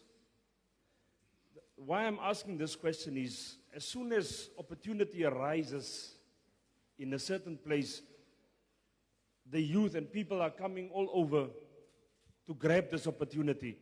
And the youth of Erongo are being left out again. Working with the police and the drug squad and the reserve force, we have this problem in the Erongo region that drug is a big problem. Our youth, our ladies, the young kids, 14 years, selling their bodies just to earn money, selling drugs just to earn money. And I think with this door being open, we have to look, or you as leaders, or we as leaders, have to look at how we can accommodate the youth of Erongo to benefit from this door that's been opened. Thank you. Thank you very much.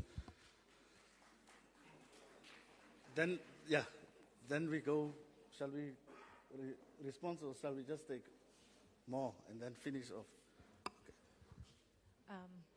Thank you for the opportunity, Comrade Director of Ceremony. I have a few questions, right? But I would also like to start to say my name is Sarah Lee Ilago. I'm a Pan-Africanist and I'm a governance and IRD aide. Thank you very much. So I would like to share in the sentiments of Dr. Seidler. He has really, really submitted a mouthful, submission, and I hope that not only are our leaders listening, but I also hope that we as community members and the local leaders, the local authority councillors, the constituency councillors, Office of the Governor have taken great notice on how we can improve our region of excellence. Thank you. So the first question is, looking at Africa's history with developing frameworks and abandoning them along the way, the Abuja Treaty, Agenda 2063, and now we are with AfCFTA, yeah? What mechanisms does Namibia have in place to ensure a successful and beneficial inter-trading amongst Africa, or at least within SADC? That's the first question. The second question is, what is prohibiting? I'm basing this question on the submission of Dr. Seidler again. What is prohibiting SADC towards or going towards or moving towards a common currency, one currency in SADC? What's prohibiting us? The third question is, I know we're talking about intra-trading in Africa, but what mechanisms has our government put in place to promote domestic trading within Namibia first? What are our products as Namibians that can benefit the north, the south, the east, and the west that we haven't traded amongst each other? One of the things that I want to bring up as an example is fish. Fish is expensive. It's a Namibian product. It's harvested here, but it's expensive. How can northern Namibia, eastern Namibia, and southern Namibia, and even within western Namibia, benefit from that? The fourth question is, and I would like to also cement what the previous speaker just asked, the youth industry. We are hearing about so many different industries that are being created in Namibia. But what about a youth industry? Because what role are youth expected to play? Are we only voting mechanisms or not? How can we add value? How can our governments not elbow us, but how can they make us equal partners so that we can, collectively grow the Namibian economy? The fifth question, I'm sorry, but I have to ask these questions. What M&E mechanisms are in place in terms of green hydro energy that can ensure that locals benefit? Namibia has been greatly blessed with so many natural resources, but our locals and our people on the ground aren't really benefiting. And of course, we applaud our government. I mean, if people that are traveled in Africa will tell you that Namibia is paradise, but how can we make it better paradise for our locals? And my sixth is more of a congratulatory statement. We have in our midst, and I say this not because I want to, be funny, but I think some of these things should be, put on address. Next to me here, we've got Dr. Martha Umati. First of all, we want to congratulate her on her international award. We appreciate her work. She's one of the people that have stood with young people in... Can we please give her a round of applause? Dr. Martha, we want to see you, please. Yes, please, doctor. This lady has stood with... Dr. Umati, please stand up. I know I'm putting her on the spot, but sometimes it's important to acknowledge people while they are still alive, while they can hear this. Doctor, please stand up.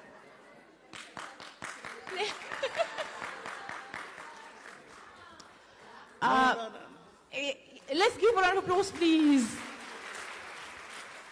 Dr. Umati has stood with young people, not only in this region, but in this country. We, as the Pan-African Renaissance, we have greatly, greatly benefited from Dr. Umati. She has promoted, she has, really, really empower the young people.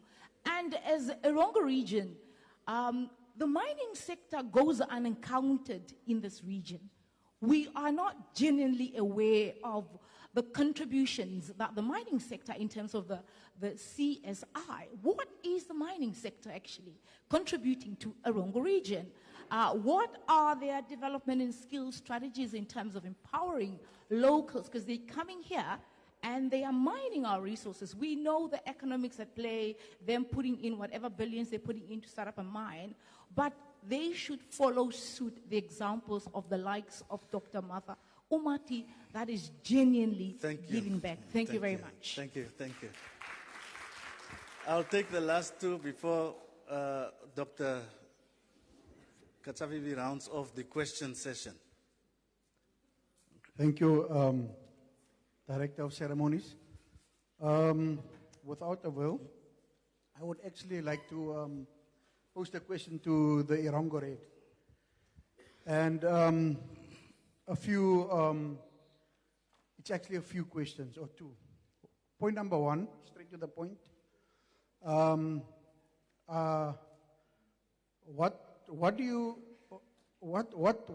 are you going to, or what are you doing in connection with SMEs that start off with businesses and they, at a later stage, they cannot pay their bills, or they cannot afford, or they just need a helping hand from especially the Erongo Red or the electricity, to pull them through certain periods of where they are going through certain things.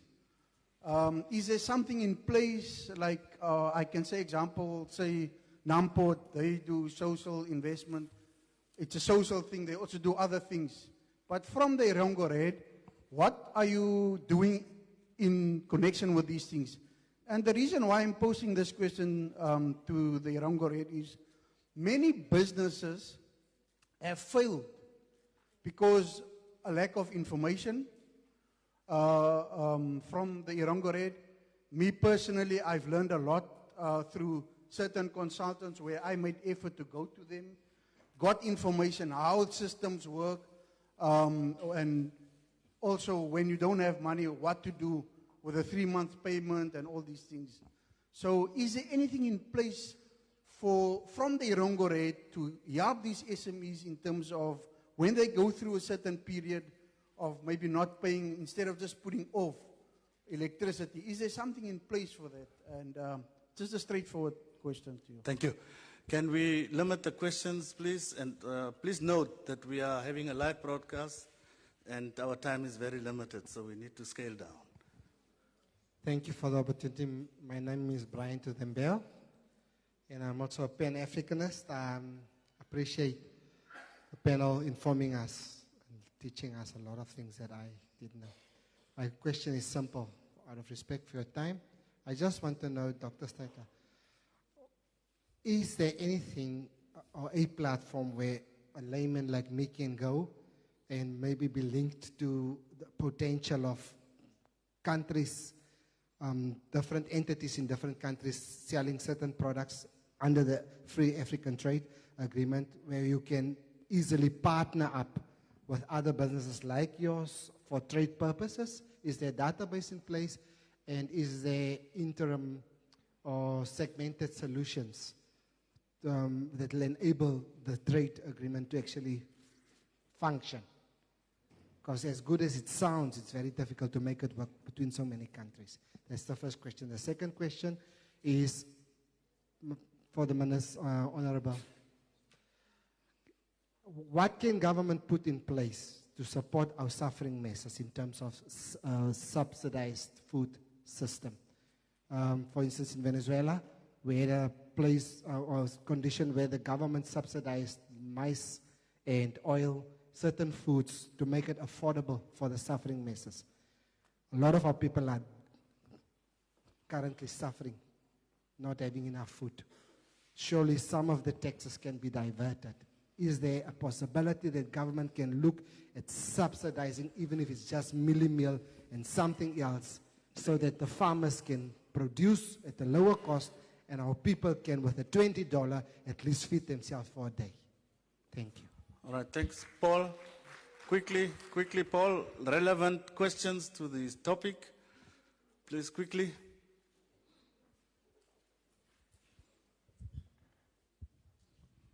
Thank you, Director of Ceremony. I stick on the protocol observed. My name is Paul Tangeni Jambula. I have a few points here, but most of them are not small contribution or comments than questions. First of all, I'd like to applaud the government for really working hard to be part of this program and to be one of the first countries to sign this Africa Treaty Agreement. I think a lot of people don't understand the importance and also the impact it will have once we are full in swing.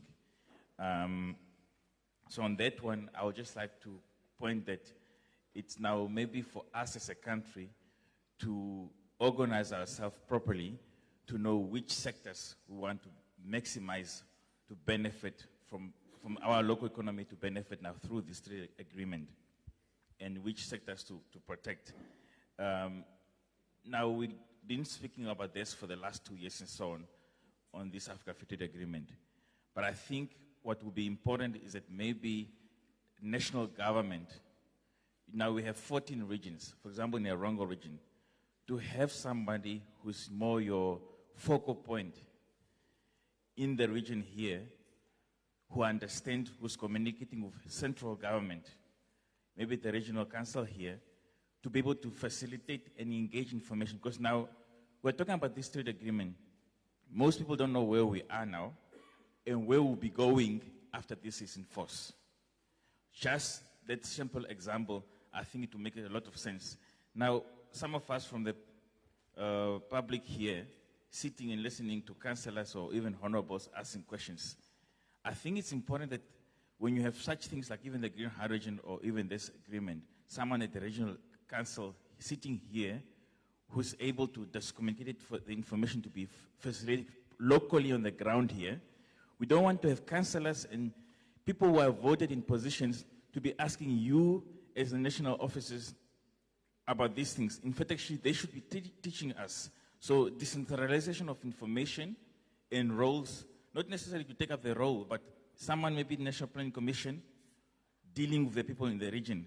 And they help to go to the local authorities and share some of this information. So now where we are and where we're going with this trade agreement will really help. And once we understand, then we can maximize our to organize ourselves to benefit from this. One of the issues I wanted to mention is that when it comes to now the green hydrogen and opportunities like this, someone also mentioned that where do we benefit? I think at central government we also need to look at the vetting of Namibian companies. A good example I would say is that, for example, we have 3 projects here, the green hydrogen. One of them is actually going to be here in Swakopmund. Just said when you enter Swakopmund, it's a private company. So now, if we're saying we want Namibian companies to benefit 40%, we need to do proper vetting that it's not a foreign person set up a company here because another company is local and they get the tender and then you are saying you are investing money in the local economy. Because this is what's also happening with tenders, where companies are winning. Yes, they are locally registered, but how much is the percentage? So we need to look into that line to make sure that that the locals and the Namibians benefit from that. But in all of that, because of time, this lastly is the issue of the trade movement of goods. We see here, and the potential is that in the next 5 years, cargoes will increase. We need to promote the mixed economy that we fix the rail from Walvis Bay to Gurirab. When you're coming from Windhoek or up north, the first point is Gurirab. If you push that, Gurirab becomes kind of a mini dry port. And then the rail is properly working from Walvis Bay to Gurirab. Dry goods products can just pick up there. They don't have to come all the way. And you reduce the narrowed road from Gurirab, especially Usa Coast, to coming down to the coast. Kind of mixed economy. And it will cost government very little bit because you are only spending about 200 kilometers to fix that rail while we're doing the other national parts. Because those are all things to say if we put mixed economy, then we can fix our issues. But in all that, thank you very much for being here and to share this knowledge with us and that we can find solutions for our problems. Thank you. Thank you. Dr. Peter. Honor. Thank you very much. I was not intending to say anything other than to compliment our panelists for their excellent, precise presentations.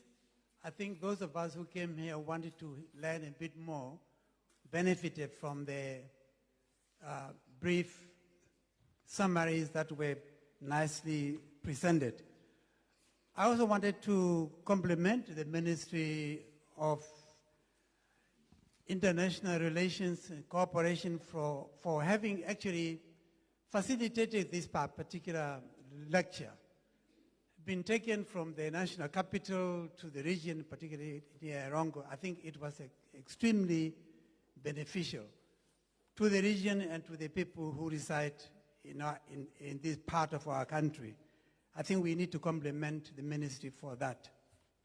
And lastly, as a historian, I have particular vested interest in wanting to encourage that this particular lecture series properly summarized and documented and made available in some sort of form so that we will pick it up in our various libraries across our great country. Thank you. Thank you, Dr. Peter Kachavivi, for that input. I think most of the questions are the same, so we will just allow one or two panelists to respond to the questions. Shall we start with the Deputy Minister? Yeah, thank you very much. Maybe before Doctor comes in, on behalf of the ministry, allow me really to tender the apology that this whole proceedings is not being translated. We were, like myself sitting here, I was not made aware that there are people who may need translations. And on behalf of the organizing team also, I think it's something that really not to be repeated. Maybe they did not know of the audience, one who really don't know, but I think in future is to study who our audience is to provide the needed services. So to go to the, or to the topic in question, the African Continental Free Trade Area, I just want to highlight few points because there have been questions that were coming up again and again of the mechanism in place or that the government has put in place. I think in my opening statement, I have indicated that this is a newly established instrument across the continent. And with that, or from various speakers, managed to also say that it's only one country so far that did not register or ratify this instrument. So now, many questions that are coming are questions that are not really relating to the African Continental Trade Area. And then one challenge or one of the barriers is we are saying that this is not a country specific or not only that matters for Namibia, or it's not a Namibian thing alone to deal with. This is across the continent, and we all well aware what our continent is going through. If we have to talk about the political stability across the African continent, will be regarded also as one of the barriers which may hinder the successful operationalization of this African Continental Free Trade Area. When we are talking of the mechanism, upon its establishment, each and every African member state has been requested to come up with your own national plan. I have mentioned this during the opening statement, that it's expected that from each and every country, you are requested to come up with, to develop your own national plan, aligning it with the broader objectives and principles of the African Continental Free Trade Areas. When we're talking about these objectives, we were talking of the barriers. What hinders the process to go smooth? What can we do for this process to succeed? Of which we were saying that is zero tariffs, kind of those things has been mentioned here. What can we do for this trade? Or what do we mean by free trade area? Those have been mentioned by various panel members here. What we have to take into account is that when we are talking of the African Continental Free Trade Area, we are talking about selling products from one country to another, taking into consideration that the mentioned barriers which hinders now this process of country trading between countries are removed. This is what we are trying to, or each and every country that is trying to address, is to remove this barrier for this process to go smooth. Again, one of the barriers that the continent has to look at is that of silencing the guns across the African continent. How do you trade while you are fighting? How will the program go smooth? I may transport my stuff from here to country A to C, but when I'm coming to country D, where the country is really at war, how will I proceed to country E, which is not in conflict of any war or where the guns are silenced? How will I pass country D, which the guns are still can be heard across that country? So when we are talking about this issue, we are really not talking of Namibia alone, because Namibia alone will not be able to succeed when we are talking about the African Continental Free Trade Area. We are talking of trading between countries. Thank you very much. Doctor.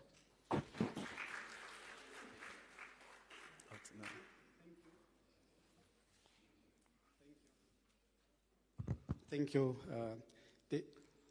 I must say that there were so many questions, and they are very profound. And some of the questions, we can have a separate lecture on each of them. But many of them cut across broad economic issues. And as I was formulating my response, I wanted to anchor it with two observations. The first one is, how do you eat an elephant? Piece by piece. And the second one is an observation I wanted to make. I say charity starts at home.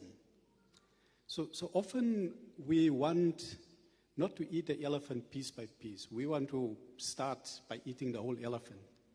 And then things become so complex. So how can we simplify it? If we want to promote trade, for example, we have made very good experience with Botswana. So that's piece by piece. I think the Namibia-Botswana relationship, the past 5 years in particular, has deepened to the extent that I can travel with my ID to Botswana.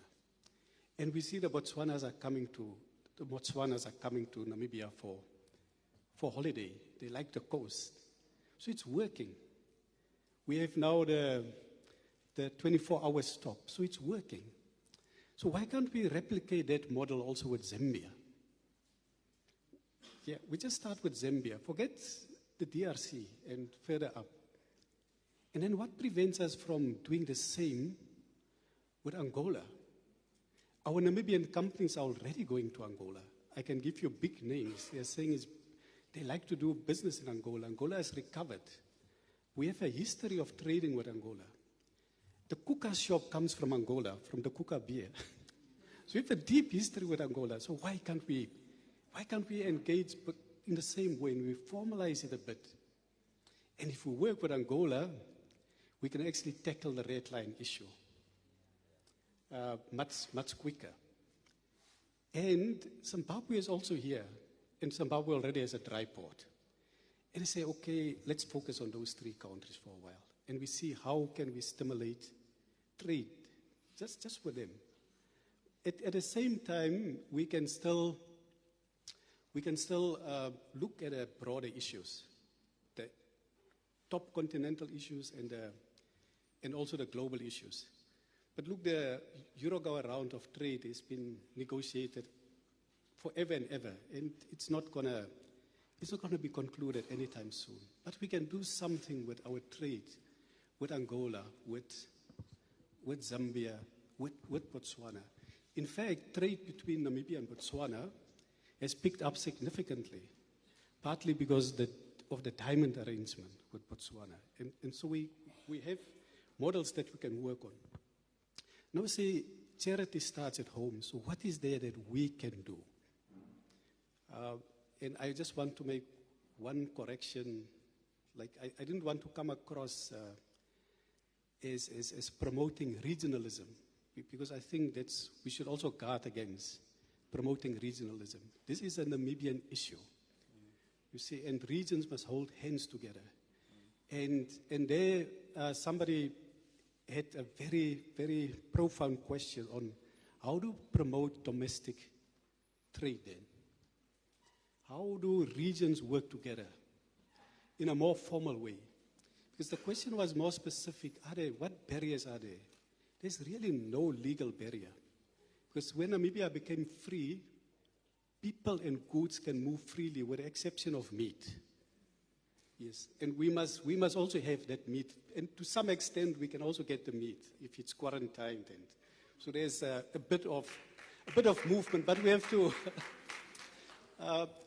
allow meat to come, meat from certain regions to come also to the Erongo region, just as fish will go to that region. So I think there's some things we can do about it. But why that question is so profound for me, if you look at the United States of America, they can account for GDP by state. And United States of America, it's the most, if you use trade figures, like one of the ways to measure whether you're an open economy is you look at the ratio of your international trade to GDP. And so the most open economy is Hong Kong and then Singapore. And the US, by international standards, is the closest economy. But you know what they have in the US that's different? Their domestic trade is unbelievable. It's unbelievable. So there must be scope to promote domestic trade. And that can give learning experiences. There are two more questions that I want to speak on. One that's very close to my heart. The one is, will free trade kill the SME sector? It's not certain, but I can tell you it's a massive risk. It's a massive risk. And even if it's not Africa trade, but remember when Walmart came, it posed a huge risk for small traders. And there the government actually intervened, and there was a court case. And I think that was good that government intervened. But I think just in general, there are mechanisms that we have now put in place to promote SMEs. But at this point in time, we should also ask how effective are they, and can they be improved? We had a case where a credit guarantee scheme that was actually targeted at the SME sector, but it didn't work. We had the SME bank, but it didn't work. And we have a SME strategy, but it's time to take stock and to see why is it that it doesn't work. One thing that one gentleman asked also the question, I think he has left, on the uneven distribution of taxes and so on. It's, of course, the fiscus has two sides, the taxes and then the allocation. So we must also question allocation. How do we allocate? It's not just about collecting the money, but how do we allocate? Because if you look at a budget, we allocate fairly okay. The biggest chunk of the budget actually goes to social sectors. But now the deeper question is, do we see the impact? Are there losses? Are there leakages? Can we spend so much on some sectors, but we don't see then the impact? So we have to pause and take stock and see why is it that the impact is not where it should be. On the taxes side, I've elaborated a lot on it, but there's one thing that's, as I said, it's close to my heart. It's like the SMEs, where we can make it easier for the SMEs, and I know that the government is aware of one of them, is on the value-added tax refund. That one must be, SMEs should be prioritized on that refund. Because companies go bankrupt not because they're not profitable, but they go bankrupt because of cash flow. So there, I know that the government is aware of it and they are trying to catch up. I must say, I've heard in some instances good feedback that, but it's still something that should be addressed better. The other one on the SME development, SMEs is to get cash flow back into the SMEs. We should have a differential tax system for the SMEs. So SMEs should not be, the tax burden should not be the same as for well-established companies. So let's allow the SME to be well-established before we tax the SME, instead of taxing the SME and then the SME dies. The other one was on the youth. So this is very critical, and that we have to get the youth involved. And one of the key mechanisms that I see in other countries that are working is this what you call it, attachments, job attachments, where you attach young people that have graduated either from a VTC or from UNAM or wherever. I know in the budget there's a target for this year to at least get some attachments of graduates, I think up to 1,000, but we should do more and longer, and also thereafter have a plan for them to graduate after it's not attachments, it's internships. Yeah, that's the word that I was looking for. So there are some ways that we can get the youth in. Mind you, the youth are very creative. So one of the biggest growing industries in Africa is actually the creative industry. If you go to Nigeria, Nollywood is big. I mean, these guys make big money. It's an industry that's growing very rapidly. And so the youth has this talent and this creativity that we should allow them to be channeled into becoming entrepreneurs and into actually, and support them to go out. You know, sometimes you have a youth choir that can't even afford to go and showcase their creativity. So there is, when I say charities to start at home, is where one should come together and brainstorm, together with the creative industries, also the sports industry. The sports industry is critical, especially post-COVID. Post-COVID is very critical that people are starting to suffer from mental health issues. Sport is a great outlet. Sport can play a key role also in prevention of gender-based violence. Sport is an industry in its own. It can make money. I just read a story of one player, Mane is his name, and he's making like 220,000 pounds a week. And he takes it to his country, and he's built schools, he's built hospitals, he's built houses. So can you see how the sports industry can actually also contribute to our economy? The final one, there was a question specifically to me, which is on just that contact. I think there are avenues. I can give you one name. If you contact Maria Emmanuel, ML, she's also but in music. She will connect you with some of the networks that she has. But there are some networks where you can contact.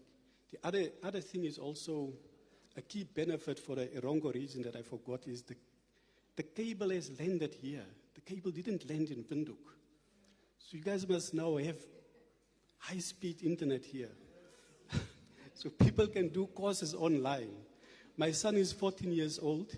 He enrolled through Coursera Open University during the holiday, and he did a course in microeconomics at the University of Yale.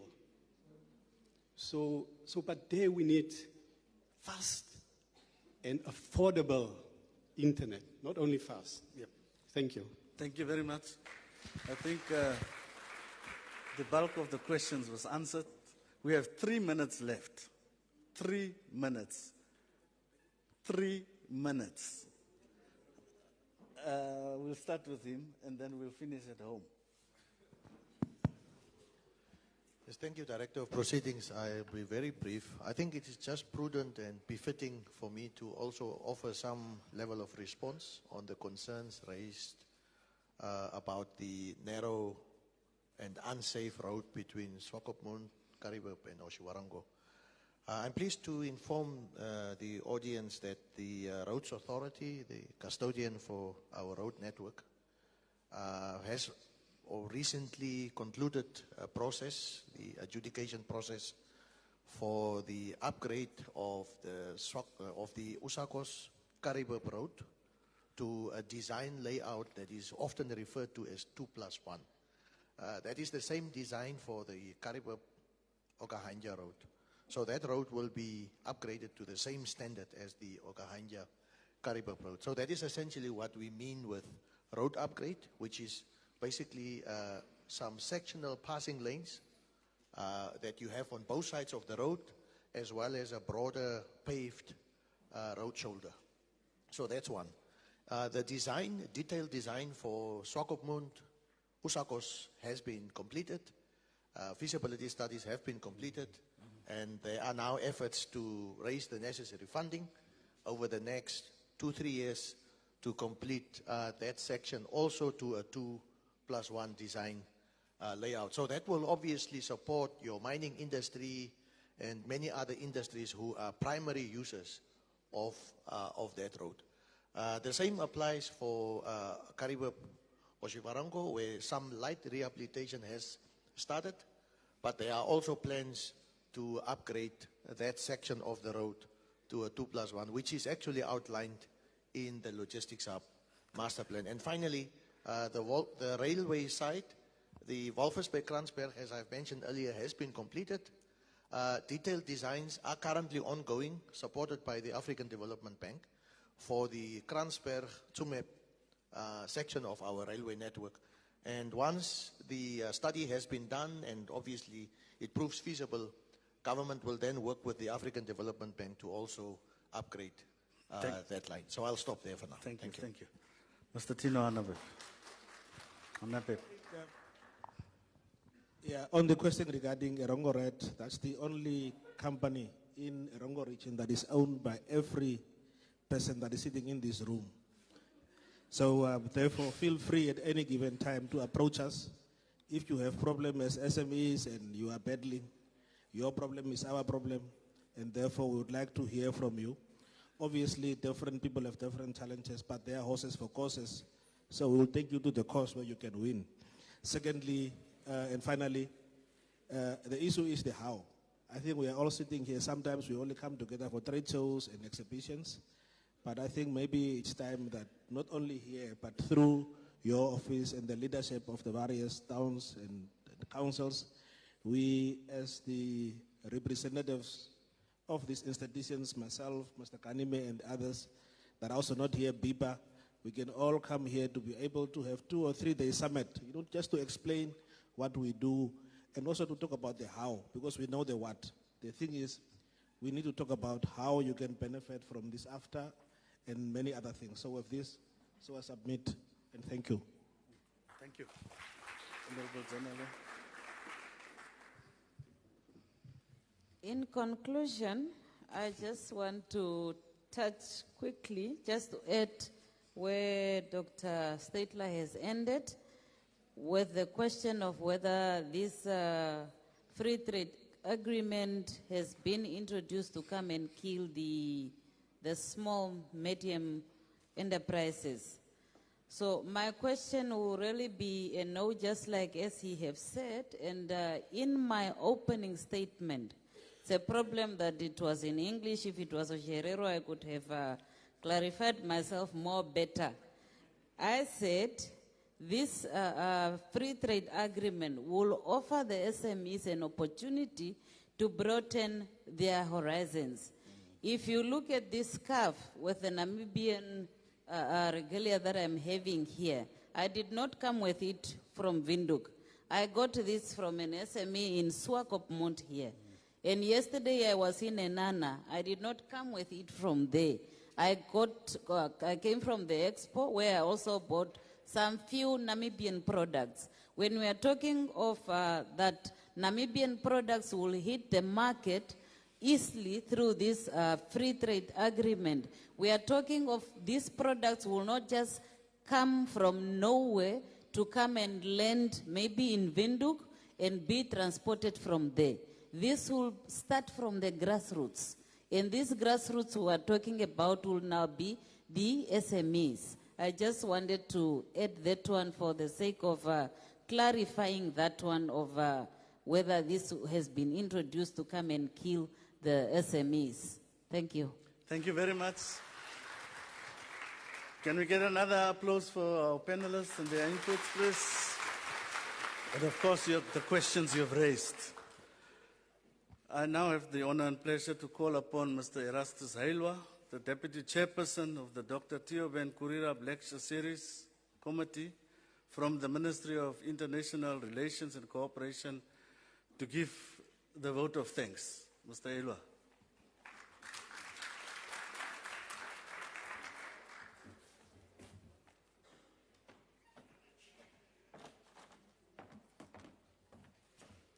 Good afternoon once again. I was here earlier, so it's been a good 3 hours of engagement. I have the easiest task of the day, really just to thank our participants. So let me start by thanking our Honorable Deputy Minister for making time in a busy schedule to come and address us and be with us, so truly appreciate it.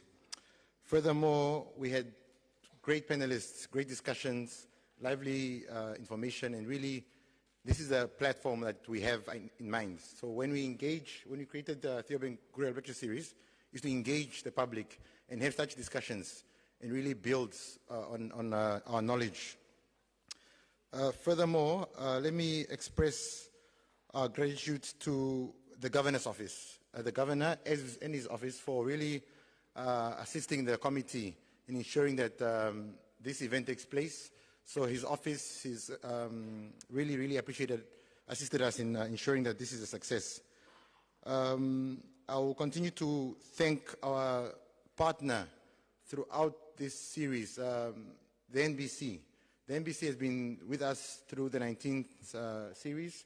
They've really been ensuring that this platform reaches not only the specific region we are addressing, but it reaches across the country on social media, so even those that are not in the country can still follow these engagements and build from that. I will then be amiss of me if I do not thank the committee members and the volunteers that have been working for the past 2 weeks to ensure that this is a success. So really I appreciate my colleagues in the ministry and so forth, and the volunteers who have been putting in efforts to ensure that we are having such an engagement. Finally, but not least, let me thank you, the audience, for really making time. It takes a lot of commitment to be with us for 3 hours just to listen and to engage. So really appreciate you coming, especially the youth, that you are here to engage and listen and see how best such a platform can benefit you. So again, this is a continuous process. It's not a once-off process. As alluded to earlier, we have reports. So each of the series has a report. We prepare a report. So after 3 or 4 weeks, you're then able to reach out to our ministry and say, can I please get a short report and see how best you can take it from there. So it's an engagement. It's not a once-off platform. Finally, in absentia, I would like to thank our speaker who just left us. It's really appreciating that a senior person in our government makes time to attend this, as well as our councillors from all municipalities of the Erongo region, political parties that are present here today. Really, it's really encouraging that we have such engagement from all corners of life in such an important agenda. Finally, but not least, let me again appreciate the panelists that we had a good discussion, and some of the questions that are asked is just to say that the Dr. Theo Gurirab lecture series is part of the Deputy Prime Minister's performance agreements. So that's how important this lecture series is.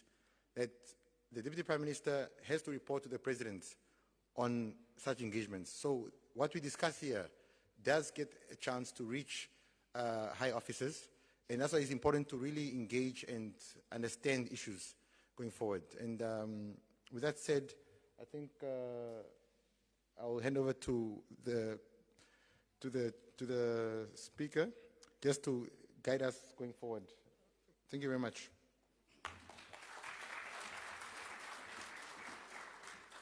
Thank you, Mr. Hairwa, for the vote of thanks.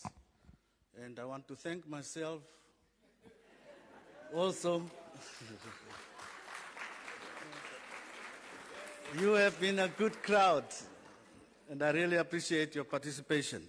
We have now come to the end of this program, the 19th edition of the Theo Gurirab lecture here in the Erongo region. And I want to thank all the panelists, the viewers from across Namibia and all over the world, and all participants during this session.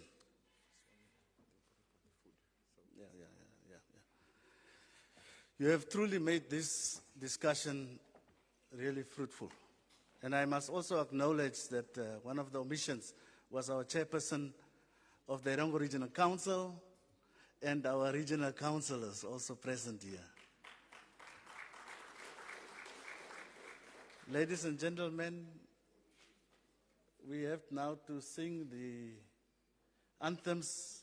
Thereafter, I'll invite you for a few snacks. Thank you.